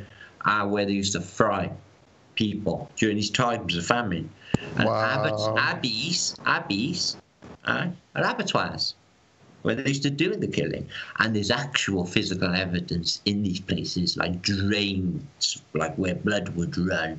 I shit you not, guys. It's in the names. It's in them, like the medieval era, the Middle East. Okay, let's see how far out there you want to get. It explains a lot. Of the dissolution, the abbey explains it.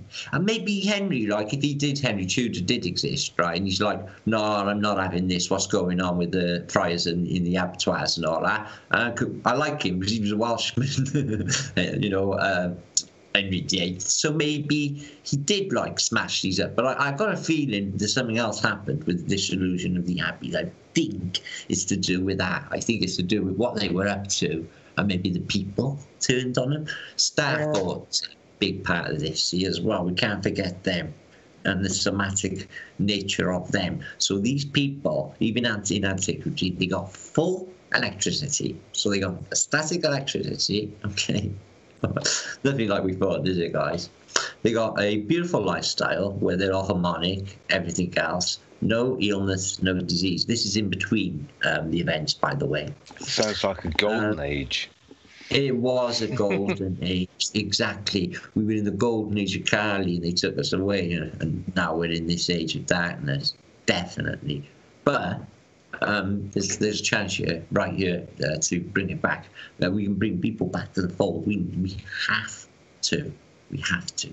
So what do you think gargoyles are, Martin? Well, I know exactly what happened. Before the gargoyles turned up, the architecture of, say, we'll use the example of Notre Dame, was beautiful little cherubs.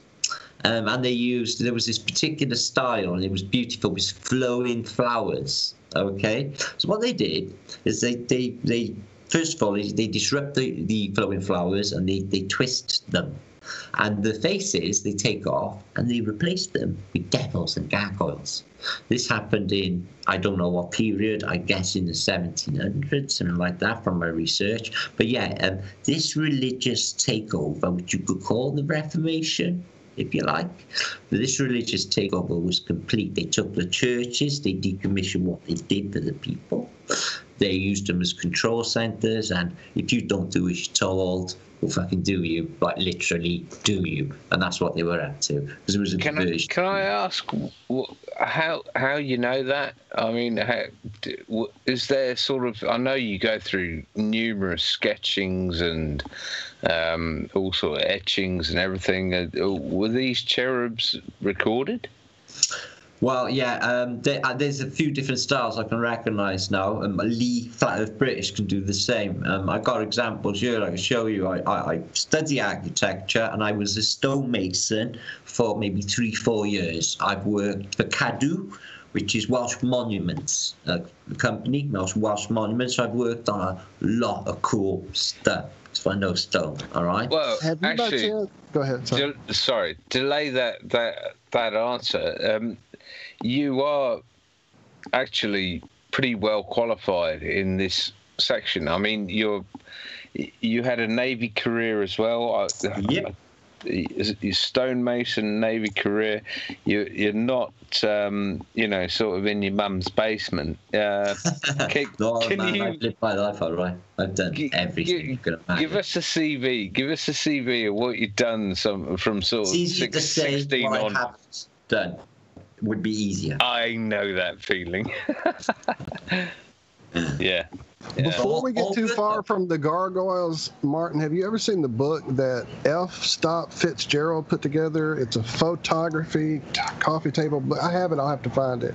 Stephen King actually wrote the text. It's all about gargoyles all over the world. It's the guy called F. Stop Fitzgerald. He's a photographer, and it was amazing. I thought you were involved Scott Fitzgerald. But I love that stuff too. I'm going to find the book. I'll send it to you. Hang on. All right. Right, my local cathedral is one of the oldest in Wales, called Llandaff. I've done 2 vlogs on it, right? There's a big gargoyle on the corner. So I go in, and I asked the woman inside. She's not a priest, she just works there. I said, so what's the significance of the gargoyle outside? She said, oh, it's to ward off evil. I went, oh, is it? All right, then. Ward off evil. It cracks me up because I spent years and years as a sort of adolescent. My parents had some sort of fetish with cathedrals and I think they had a membership of the National Trust is what they had. So we ended up going to all these mansions and cathedrals and stately homes and everything. And the same are all around Europe and France and Italy and Yugoslavia and all sorts of places. And it was really strange. I mean, I've picked up on things when I'm watching your videos that, it is odd. There are really strange things about these things. And I remember, as a 10-year-old looking up at this weird gargoyle looking down at me, and I'm like, well, what's godly about that? I mean, there's just nothing. What's that all about then, Mo? It's the takeover of this demonic thing. I tell you what, I have had some incredible jobs in my time, apart from stonemasonry, I mean, that you wouldn't believe. Like you said, I was in the merch for years, but the one I was just going to mention would have blown you away. It was in this field as well. Oh, what was it? It's gone again. I've just done so much, guys. I worked all over the world, and if I give up, like I had to take a break from a ship, I'd go and hook up with a lady in Holland and work in a bar in Rotterdam and things like that. I used to do all sorts of really cool stuff. Yeah. It was called. I mean, I think we're similar generations, but it was called temping.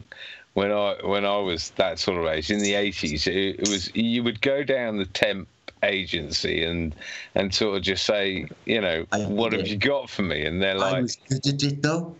First time I ever went to London, I swear to God, right? I was 17 years of age on my own. Well, I had my mate Paul with me, and I went in one of them. Right, it was in Trafalgar Square as well, and they gave me a job straight away in a pub called the Century Tavern in Wembley, right? I was living in there, pulling pints by 5 o'clock in the afternoon, and free food, and it was not bad money. I was 17. I wasn't even old enough to work in a pub. I had to wear a dicky bow and a frilly shirt though.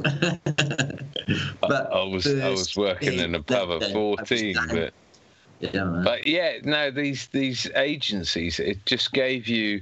I mean, one week I was picking up litter on the side of a motorway. The next week I was putting up marquees. The next week I was picking strawberries or something. It just got you around. I done that. Strawberries. I loved it. I ate every one that I never bet. But the point is you've been around. And there's no doubting it. Gotcha. Especially with the naval career. Do you know what I did for years? I went on battle sites. I visited battle sites side of thing for it. I went to D-Day. I had a marches. I got a photograph of me sat across the cannon there.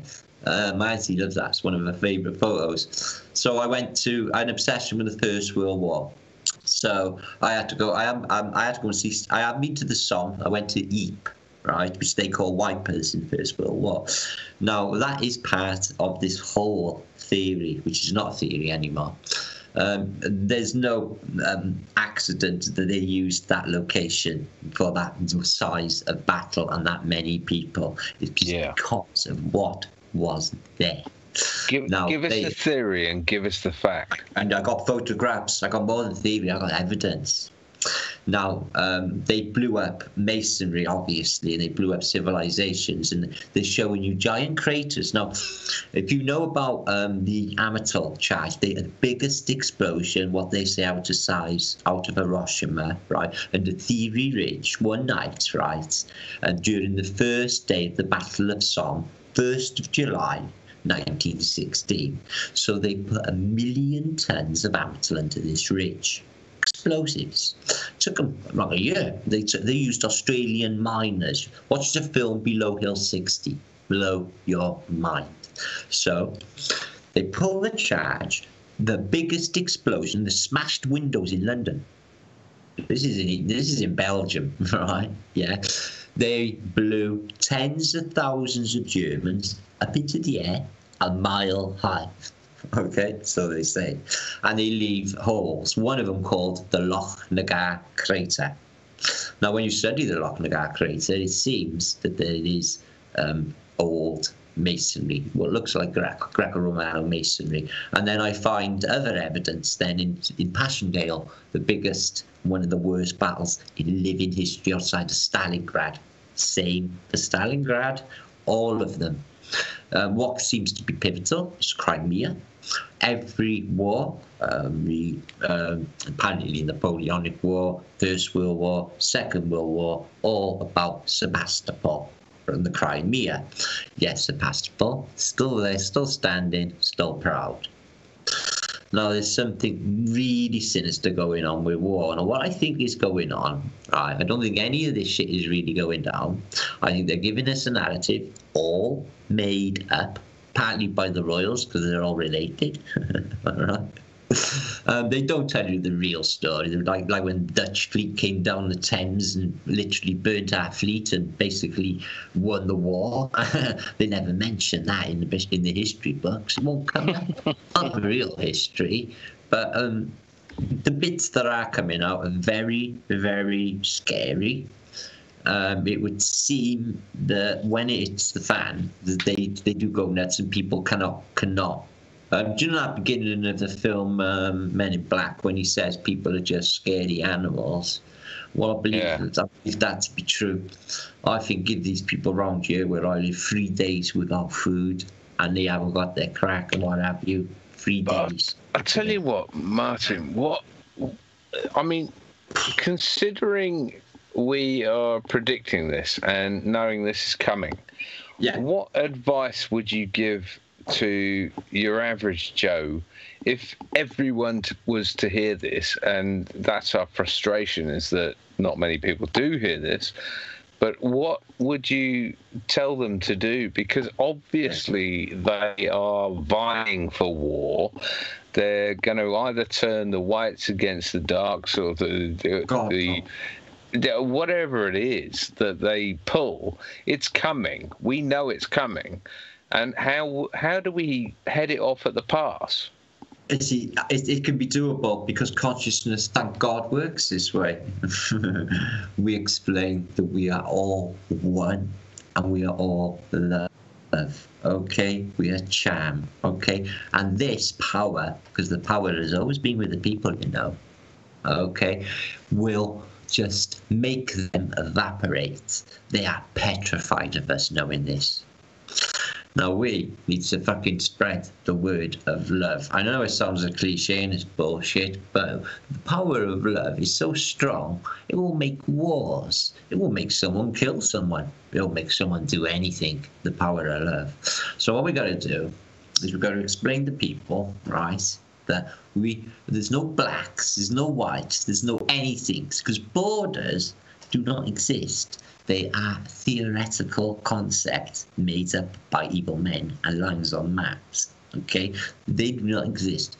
They drive people against people using bread and circuses, which is sport. Okay, so that we are in, whether you like it or not, we are all one consciousness web connected. I'll have a phone. Zach will pick up on it 2 minutes later on the other side of the pond, no problem. And we won't even question it, because when you know, you just go with the flow. You become highly psychic and you become kind. So what we got to do, one of the first things I would say is we need to start speaking and treating one another decently, because we're made of water. Now, if you look into the properties of water, you will find out that it's geometrically connected to charm, as in the vibration we give off. So if you give off a nasty vibration to said water, human body, it will have a particular reaction, make that person possibly ill, shake, what have you. So when you explain to people made of water, and then when you explain that if you're nice to this person, it will, if you want to explain it quantum mechanically, the atoms will all shift and change, become charm, and you will be bliss. And all of reality will be this way. And we can make that happen. We can facilitate this, guys. We can fucking do it. It's easy to do. It's just numbers. You've got to get numbers. I can persuade people, okay? I can. I just can't get the numbers. I can't get the people to listen to me. It's not enough. Because they tell the truth, and they don't want this sort of truth. It's not a controlled truth. If it's coming out, it's going to come out. They want it their fucking way. Well, I tell you what, the people don't want it that fucking way. We've had it. We've had that. It's just one form of slavery for another. Do you know what a revolution is, guys? It's when a wheel turns. It's like the fucking song says, the same boss as the old boss. All it is. So what's the solution? Is that we have to explain that we're all one. We have to explain we have to work together against the common enemy, which is trying to kill us, slow kill us, poisoning our children, poisoning us all. I'm with you, man. I'm with you all the way. And yeah, I think you've done you've summarised it nicely there. On that note, go on then. Yeah, I was. Yeah.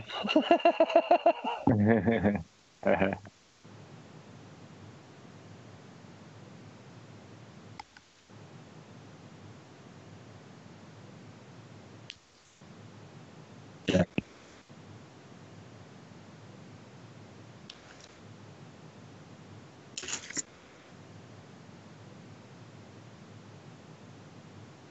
%.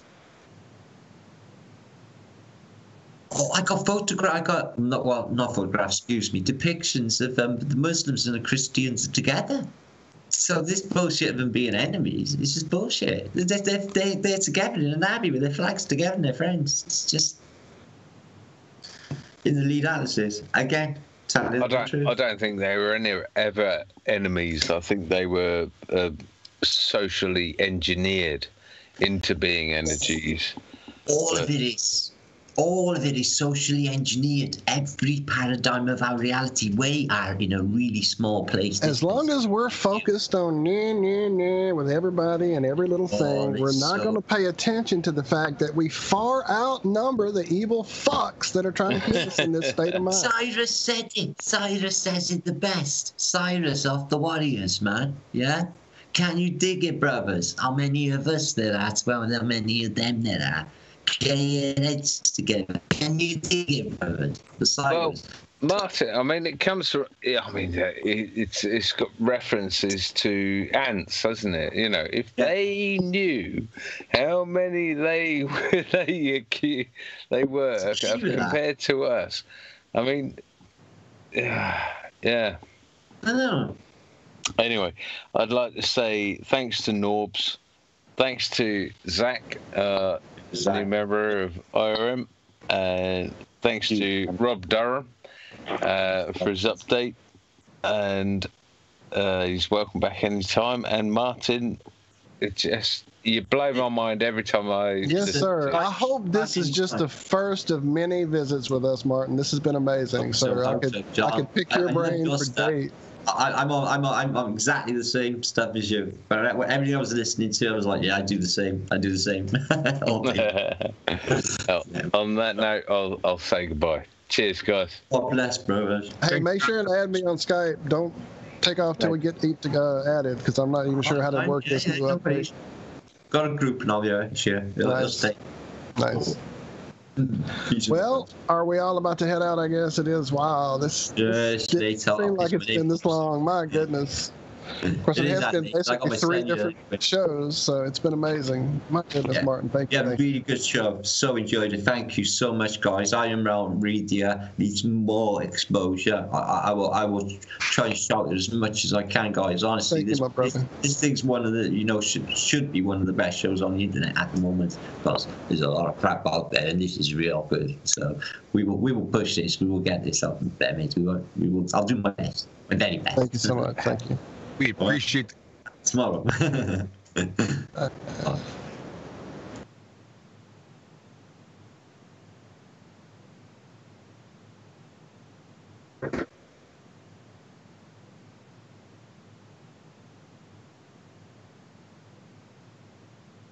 Yeah, I was just showing you something now. I had a link up of St. Petersburg neoclassical buildings, and you go through them, and then every one of them, bedfellows, every one of them blows your brain, but there's not that's what I really want to get to. And no life.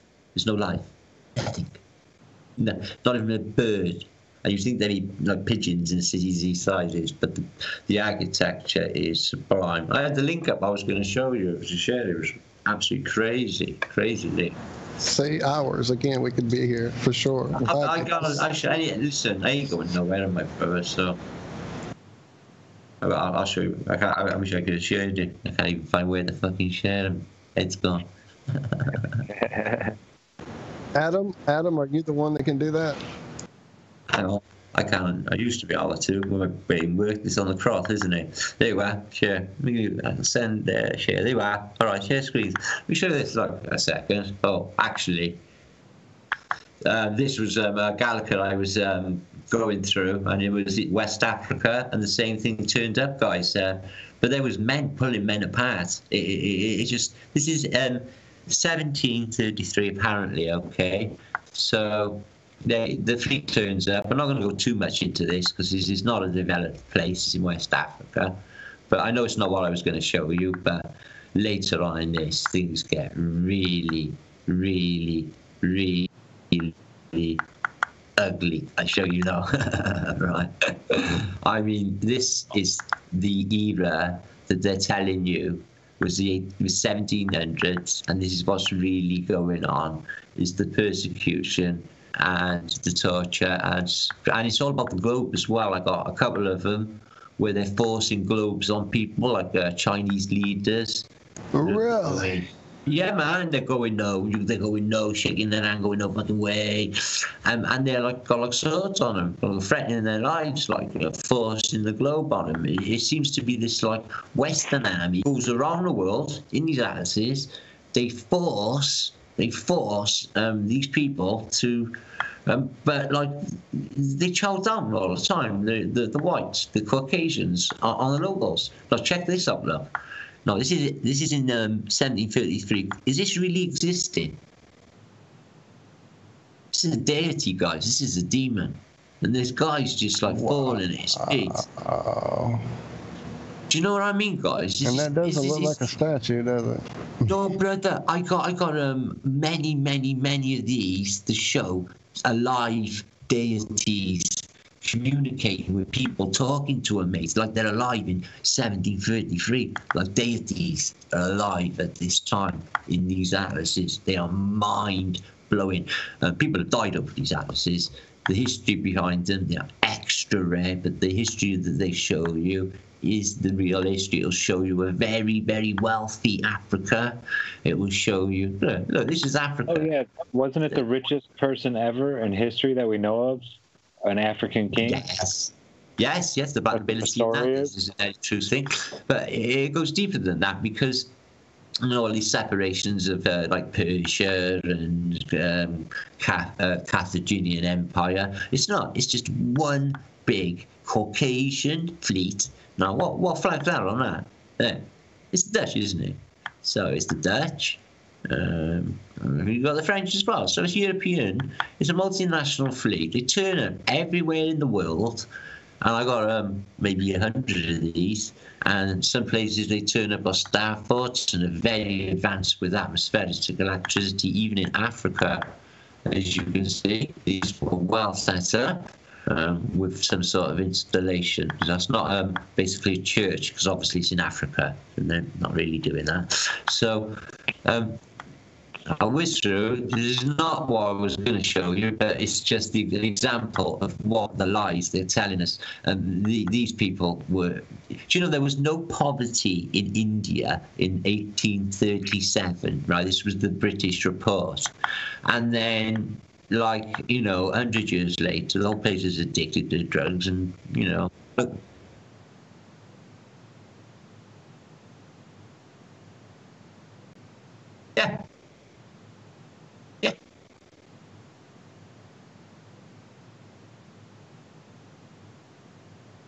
Mm-hmm. I was going to do a vlog on it. I was going to do a vlog on that. Well, I think I will, actually. But look at this. So you think there's nothing going on here? You think it's all innocent? Yeah? They're not. It's this ritualistic cannibalism going on everywhere, and the architecture doesn't fit the time. Biblical architecture in these lead atlases is in the Middle Ages. It's all set in this architecture, like you see the Capitol building. Look at this then, right? Place of homage, right, for some dudes or the leaders. See all these crosses, or Muslim crosses as well, all together. So who are they adulating? Let's have a take. Let's have a little look. Holy shit, the Jesuits. So we know the culprits are, guys. There's the evidence, right? And they're doing it all over the world, okay? And these are so detailed, they will literally blow your mind. And this is shit compared to... I can show you details of German cities or cities anywhere in the world in these books. And they literally... Look at this, look. So what's going on here, right? This guy is going to chop up this baby. So what's that for food, is it? Well, he don't look too happy about it. So what about these? This guy, is he alive? How are these living? These like little... Look at it, guys. They're little hobbits and little... And you know what's weirder? They got little television aerials outside. Look. Isn't it weird? And look at this, guys. It's a mountain with a tunnel going in with stairs going up, and it's inside a mountain, right? With the number 13 over the top. Man, you have got to send me this picture so I can dig into you can have them all. wow. Just link me up. I will give you the link. You can have all lead atlases you like. I got them, and you make yes, please. Life changes once you see them. I see another rabbit hole in my future. Mate, once you see this stuff, you do not want it. Some of it, right, I wish I hadn't seen. And I swear to God, do you know Hollywood? Hollywood got nothing on this. Nothing. I swear to God, it is so fucking evil. What was I going to show you? Oh, yeah. No. Give us a second. I won't present for long. I know it's late and I'm pissing myself off, but this is what I'm into, guys. I've got this given to me from Captain Kirk. It's a catalogue of events caused by comets, and you start with this. 1744, and I study 1744, and if you study the events, oh Jesus Christ, I mean, this thing was really huge. So why is it not in history books? So there's more advanced towns with their towers for tech, and a comic coming up. But it gets weirder, guys. Check this out, right? So what kind of comic is this then? So it's borderline a UFO sort of expose book, right? 1733, and you got, look, if I can just blow that up, if you excuse me, they're looking up in adulation, or confusion maybe. And you get always in this era, you will always see these brushes, and you will always see this burning cauldron in all this era. I don't know why I'm Is that alchemical, Zach? Yeah, it is all alchemical because it's all based on the sky, you see. This is their part of their Isis religion. And there is the pyramid and the Isis religion. And it's the and also it's the Jesuits. Now look at it's showing you, right, the comets touch the ground, okay? So I think what they do is they come in from a certain direction. I've studied the one that's supposed to have took out, Wales in the first millennium, but I'm not so sure about that in 625, but I looked into it. But it came from a southwesterly direction. And this 1733, this one we're looking at now, came from exactly the same direction. And we're looking at Tunguska. Could have been an exploding comet? And I don't think, because this is the clue why I don't think they are man-made, probably a sun and a moon, but what about this? Is that a comet? A machine? Is it a machine? I say machine, see? I'd say that with the flanges for sure. There's a bit of a giveaway that is a machine in the sky they're using against us in the past. What this is, I don't know. So this is the folks from the outer rings, I guess, coming to see us. Yeah. All right. Yes. Becoming our gods and our deities. And two suns, which are always on the cards, aren't they? Yeah, with the Nephilim or even Song Biok, two suns ready to shine just for you. So there they are. So what's going on? So a comet depicted as suns in this figure, I do not know. But it gets stranger because it shows you they cause volcanicity. Comets coming over low as the turrets of churches. So these, and I've got evidence in books as well, believe this or not, blow your minds, guys. These things gather energy from passing comets. I shit you not. And do you know what they do with the energy? They use it as a weapon. They can gather it and they can let it go at an instant. Guys, forget about the history. You know what we know now, guys. If I could explain it all in a week, I'll change all your lives. It is incredible. So 3 suns, okay? 3 suns. So what's exactly going on? Is it a UFO manual? Look at them. Is it the birth of the new sun as the old sun leaves? Well, Rob, yeah, maybe. Because there's a lot of alchemical symbology, isn't there? Especially when this cloud was there. Do you notice it? Like this spiral cloud. It's on nearly every depiction.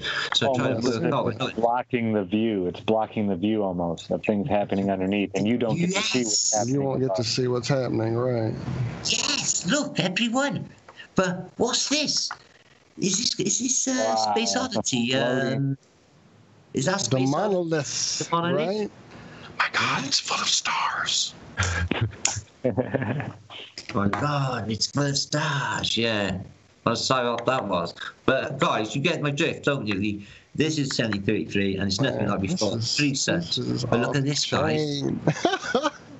Look at this, right? You get 3 suns, right? Oh. The laurel leaf, which is the sign of Jesus, right? And he's passing it down to this dude. It's like a UFO or something is giving him the laurel leaf, which we all know is the power of the Caesars, isn't it? The Caesars which rule us now. The Kaisers, the Caesars, they're all the same thing, aren't they? And so, yeah, this is the only one that could see what was happening above. Everyone else was blocked of view. Crosses, and it's all blocked, every single one of them, my friend. It's just so uncanny. And they all got tech. And that's the weird thing. See, these towers, these spires are all just below this. Some of them are touching. And I got in another atlas, which I discovered. We deciphered it. We did. They were gathering. But it got a bit sinister. And also, in this era, they refer to electrical energy as, you're not going to believe this, God. They call it God. They call it electric because it's white energy and it's so strong and it's so powerful. They call it God. In French, it is Avel. So we basically, out about 3 or 4 my geniuses in my comments, find out what's really going on. So they were using this in a big way, and comets were far more common. So were they man-made? Did they make them deliberately to use them for gathering energy? Look, they touch the tops of churches every time. They're skimming every time, obscured every single time. A chemtrail is blocking it. It's the most uncanny, weird thing I've ever seen in my life. I got a bit weirder for you. I won't keep you very long, guys. Which one was this? This is one of my books. I'll only show you 4 photographs, but it's the earthquakes, right? I collect earthquake books, but this one shows you 4 depictions. And for me, if I can hopefully bring them up, they are 100% proof of mudflood. So hopefully, just give it a chance to load, please. Earthquakes, this book is, right? And it will give you narratives of 1514. Now, the 1514, or the earthquake of Constantinople, was referred to as the Lesser Judgment Day for its biblical size. But I hope I can stumble upon these pictures. Please let me, God. There was pictures in here, and they showed you photographs from I suppose 1800s. They showed these places clearly buried in mud. Unfortunately, I'm sorry. Let me see if I can bring the book up. That might be a help. Yes. There, I've got them. Thank you. So bear with me. Sorry, guys. It is later. And there, now. So this is a book on earthquakes, but they show you, obviously, the earthquakes hit, the old masonry's gone, something this had. Now, earthquakes, we're starting to believe they're partly man-made too, or maybe totally. We're believing it's working on somatics because, as you know, guys, if you get that frequency right, you can break a wine glass. So if you get it extra right, like in maybe Jericho, you can bring the walls crashing down. Now, they knew this microwave technology in the past, and the proof is in this book. I discovered it, started reading it last night, and oh, Jesus Christ, this book is gold. But the photographs, seismic 57s, and it'll show you, which I don't go with, by the way. The photographs were quite telling. Oh, sure, I can bring them. It's a big book, actually, guys. Here's your photo. I'll stop. Anyway, that's what I was presenting. I've got something else cool to show you, and then I'll shoot off. I know it's late. You're probably knackered, Adam, are you? 2 o'clock? Man, I could stay with this all night. Yeah. Right, so neoclassical architecture. Martin, even I'm still here, and I was meant to leave about half an hour ago. You're fascinating me, mate. Go on. Neoclassical architecture. This is St. Petersburg. This is my fascination. This is supposed to have been built by, as you know, Peter the Great, who himself lived in a log cabin. How do I know this? Because I went and visited it, right?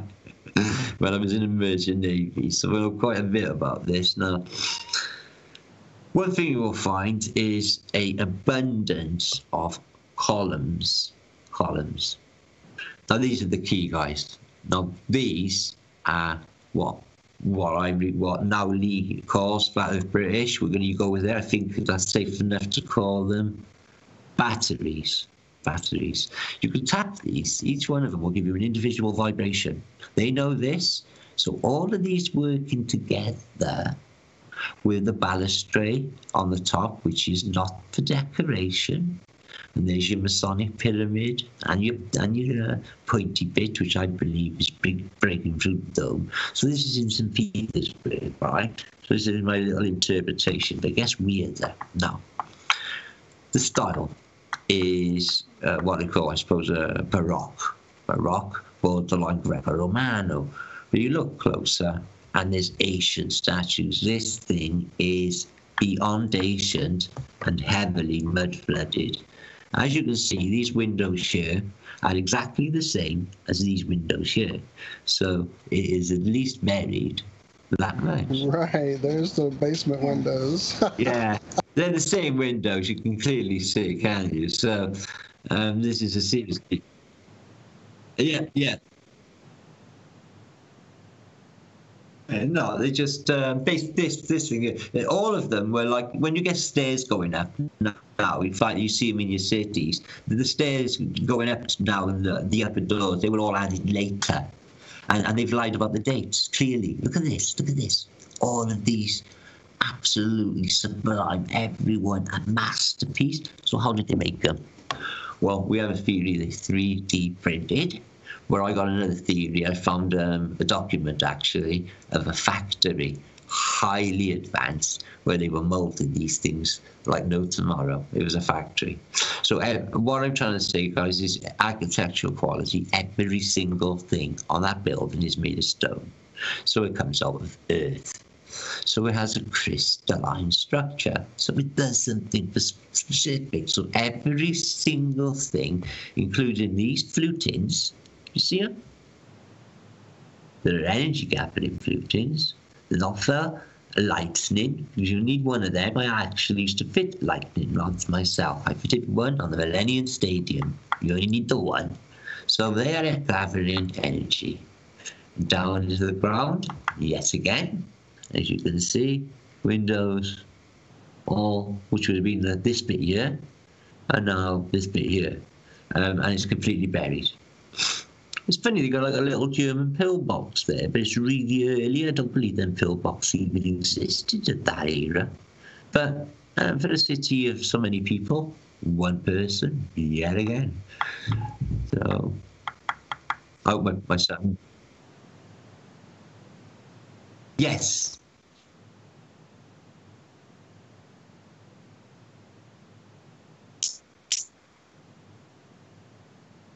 Newer does, yeah.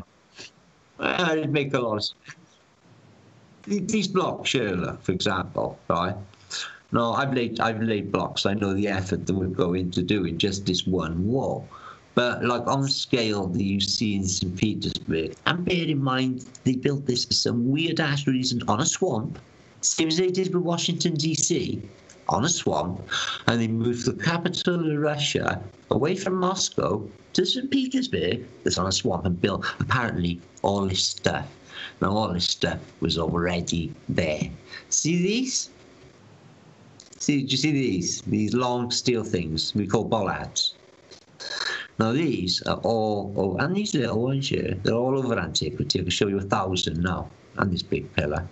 Now they're not to stop ram raiders. They don't exist at the time. So what purpose do you think they actually serve? I'll tell you exactly what they serve by serving. They are gathering something out of the ether. Free energy, guys.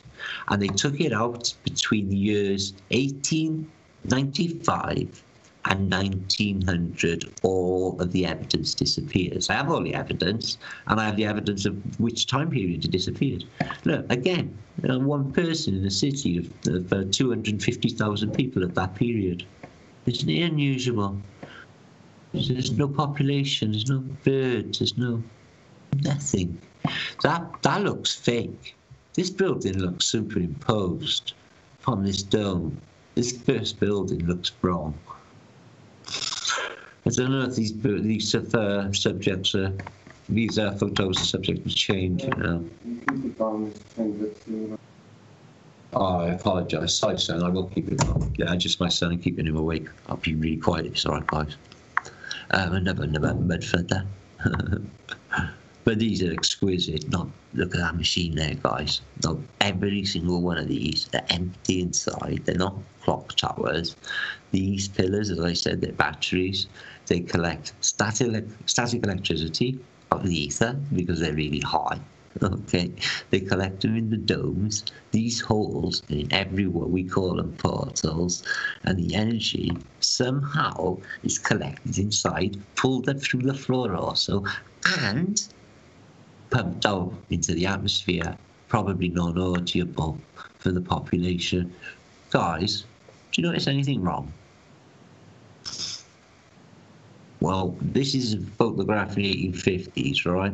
St. Petersburg again. This stuff's supposed to be built 100 years before, 1700s.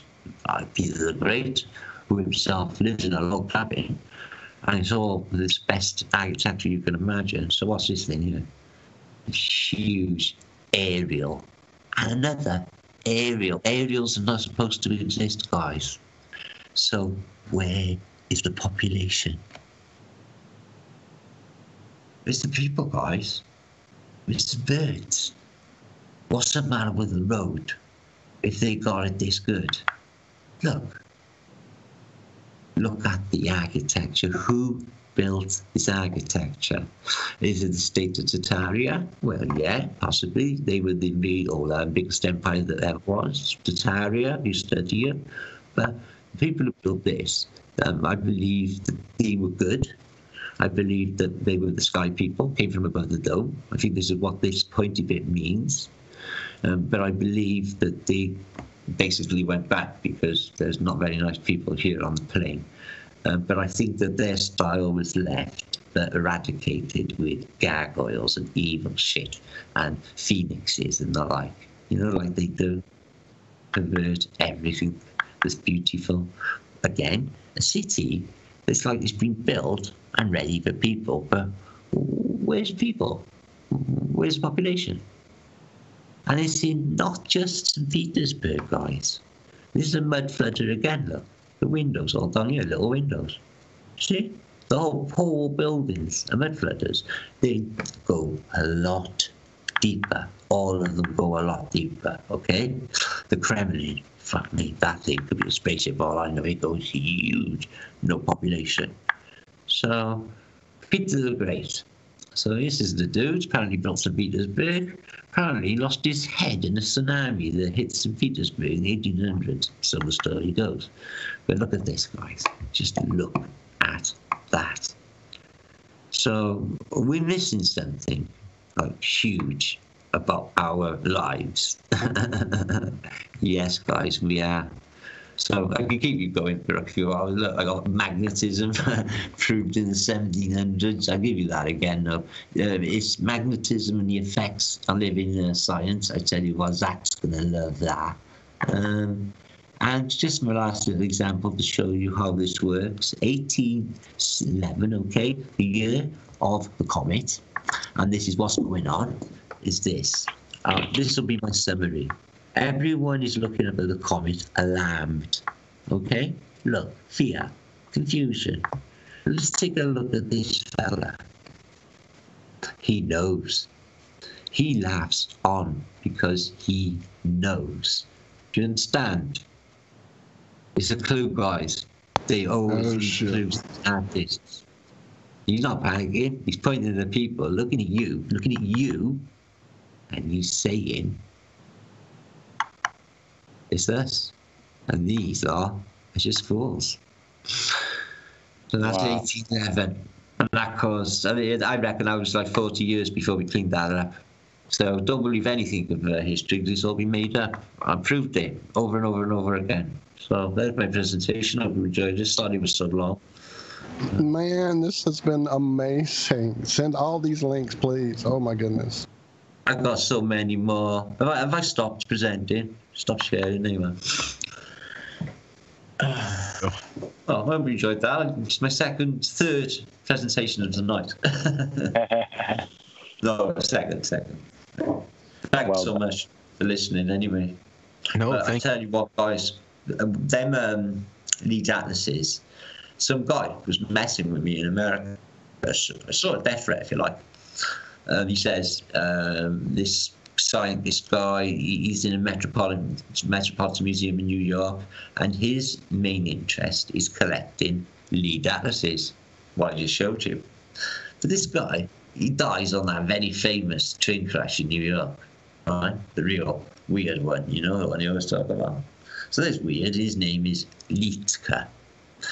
Now, when the first time I set eyes on the lead atlases, when they're only a couple of letters away from my name, I had to look at it twice. I thought, what the fuck is going on?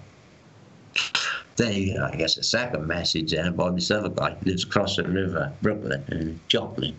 His name is Joachim, just like a mason, right? So Joachim, like Miller. Liedtke, same name. So what's he do? Well, he's a curator as well in a museum. So what's he collect?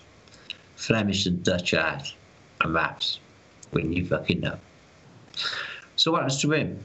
Well, he dies in a mysterious car crash.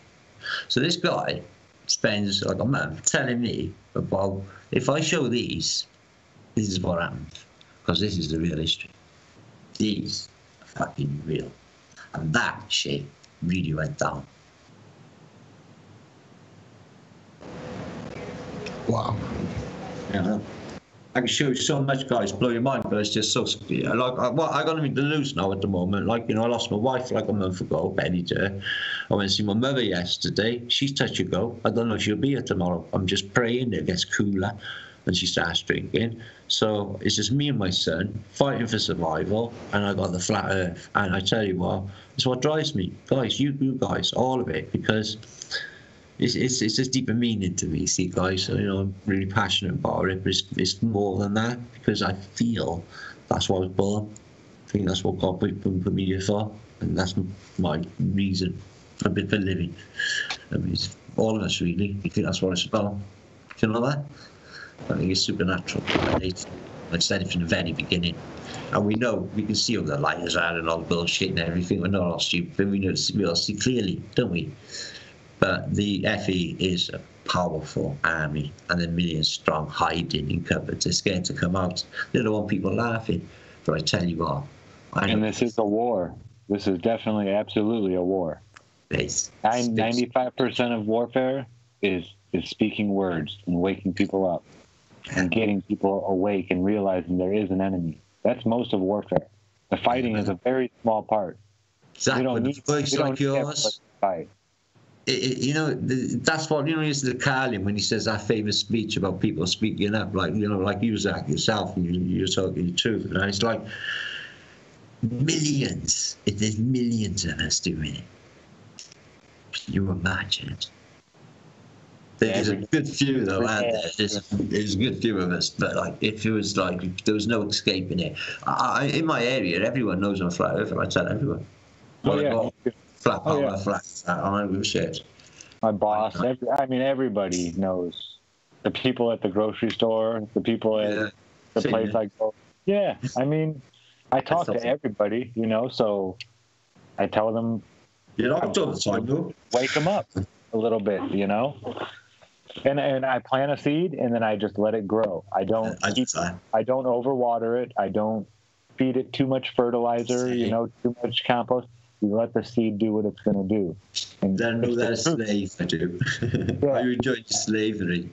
Another one is when I get off a bus, I'll thank the driver. I'll say thanks, because you did that for nothing. Money doesn't actually exist. You just did that for nothing. I love that. Yeah, it's quite good. I tell them as well that as well. You know money doesn't exist. You just did that for nothing. So thanks. A great way to, and you know what? We could do it without money. It'd be just as easy as the way we do it. It'd be easier than the way we do it with just money. People like us, though. The barter system, and listen, that's what the solution is. Obviously, small, self-governing duchies like it was in that the barter system showing you before the evil took over. Obviously, that's the answer. You know, any problems, we solve them ourselves. We grow beautiful food, or live really healthy. It sounds fucking awesome to me. We don't need NHSs and these big government operations fucking dictating our existence. Small. They don't even need countries. They can keep their liberties. They can keep all the liberties that they want to give me, and I'll keep my rights as a human being. Amen. Sovereignty, brother. That's what we want. Yeah, that's all. Just leave me alone. Just leave me alone. You know, stop fucking trying to fucking make me a bitch. Walt, I know this was a bit controversial for you, as I recall when I said it, but I think somebody once said, "Do what thou wilt shall be the whole of the law." Right. So I guess as long as you have the freedom to do whatever you want to do, as long as you are allowing other people that same freedom as well. Do what thou wilt shall be the whole of the law. I just thought that was interesting. That really is the sort of the whole of the law. That's the freedom. You can do whatever you want as long as you're not going to infringe on someone else being able to do whatever they want. Yeah, it's great. It's been written over and over and over again too. Yeah, like a revolution. It comes around again. I can't hear you, Martin. Uh-oh, Martin, we're not hearing you anymore, man. Darn it. Did you mute by accident? Can't hear you, Martin. I don't know. If you muted yourself, maybe you forgot. I'm not sure.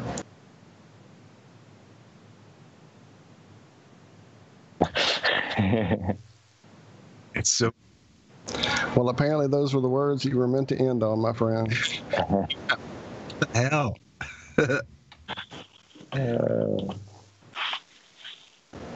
No, man. Well, thank you again for sharing everything you shared, and especially that heartfelt part that just, man, touched me a lot there at the end. Thank you for sharing.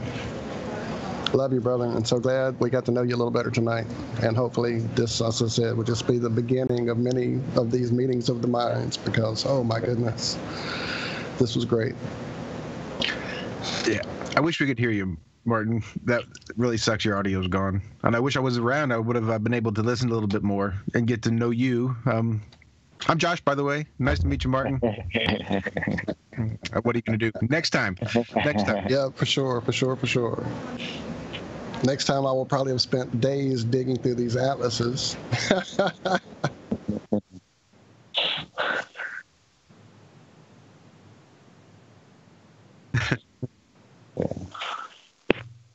Well, this has been a huge show, as predicted. I mean, that was awesome. Yeah, I had a lot of fun. Thank you, guys. A big warm welcome to you, Zach. We're so excited to have you. Man, and for sure the best show you could have kicked off with us. Amazing. Thank you for everything. One quick question. Can I steal Adam's brain for just 1 second? Not one. I was going to say, well, for what left there is left, yes. Can I put Everclear in here? Is that 95% grain alcohol, but it's pot? I would think so. It says to use denaturalized.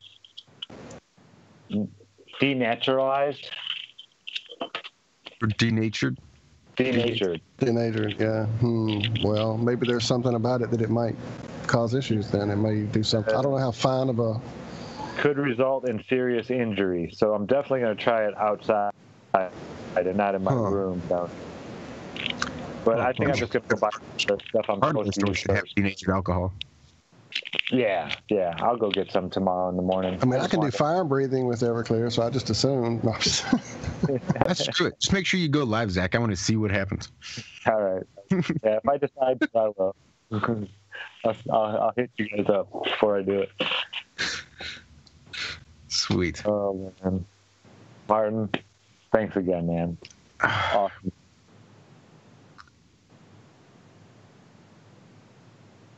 Yeah, this will be the first one I go back and listen to. No, John, that was for you.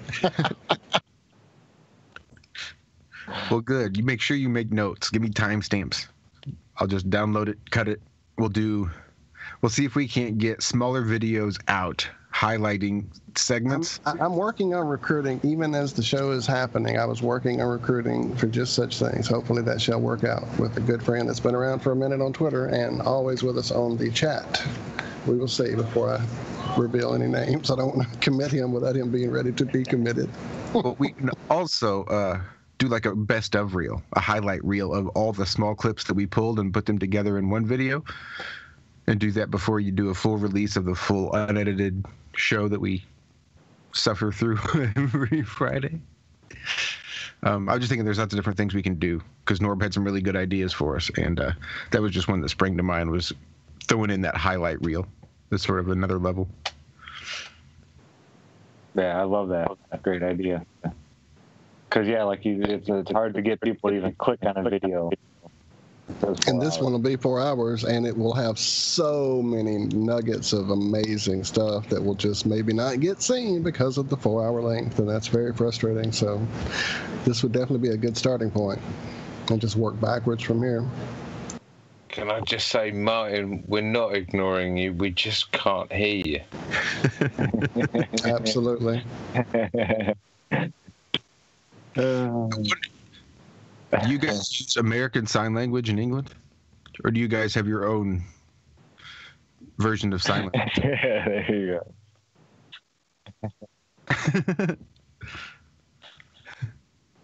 go. From the heart, he loves us. Peace. Yeah. Yes. Thank you. Love you, brother. Definitely got to do it again soon. Don't hang a puppy out too long. I thought I'd do a bit of Norbz. He's got an interlude down number 14. It's the very last one on his. And I really like the interlude. It's only all of his times are pretty cool, but this one's only 1:33 seconds. So I might do our exit music, and then we'll just exit the whole show out on Norb's interlude, Rhyming Orange, which is awesome. Thank you, everybody. Zach, welcome again. Yeah, I always feel welcome here, guys. So, yeah, thank you. Good. It's like you said, you're here anyway all the time, so you might as well join us. You might as well make it official. Yeah, no doubt. Well, I'm sure glad you accepted our invitation. Feels good to be home. It does, believe me. To you, Zachary. Good night.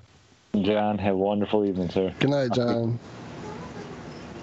Love you, brother. Good night, Adam. Love you, brother.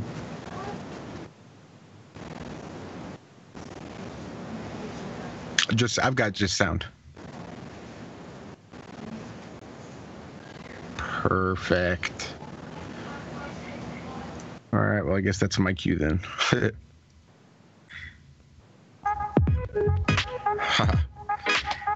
All right, well, that's it. That's been another Flat Earth Friday FringeCast. My name is Josh Corey. What a show. Welcome, Zachary Zabala, to the crew. Martin Liedtke, thank you so much for coming on. Rob Durham, thank you so much. Let me tone that down just a touch. Thank you so much, everybody. This has been a blast. And I will see everybody right back here next week for another Flat Earth Friday FringeCast. TGIF. Thank God it's flat. Ladies and gentlemen, I love you. Peace out.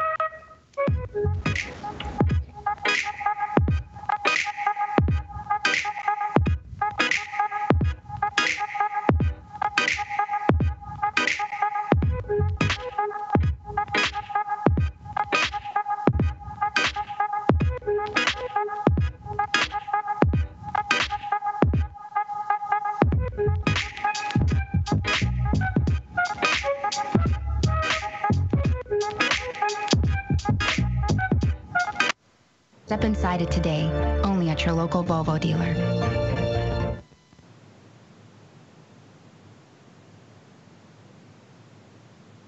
I said, sometimes when I drive, I think the only thing separating me and this guy from death is some little white lines. Luckily, I'm just trying to rhyme the word orange like a poor bitch on a whore binge of exploring the perfect porridge. 13 hits of Gladys makes you clinically insane. Then I'm the original. I said original. I got 4 fridges for storage. From a full house, you're a door hinge. You don't produce any more hits, you're boring. And I'm generous, but not for where you labels putting me through the revolving door in this industry's boring. In general, why you lack the facts like a 5-0 exploring gigantic source of wars. Restore order in the new world, controlling that of chaos. Juicing jet fast, my brain runs on kryptonite and weed in the morning. I'm mourning my losses as I'm mourning just about all the bosses of the game. And one more thing, stop snoring, sleep on me, and I fly by you and my Concorde and saying, cheer, cheer, cheer, cheer. Orange, poor binge, exploring, just porridge, original, 4 fridges, storage, door hinge, more hitch, boring, generous, whoring, general, morning, just warning, storing, just roaring, jailbreaking, orange, pouring, justice, warring, just snoring, adoring, I'm soaring, jinx, flooring, pouring, juice, scoring, jujitsu, I'm touring, yeah.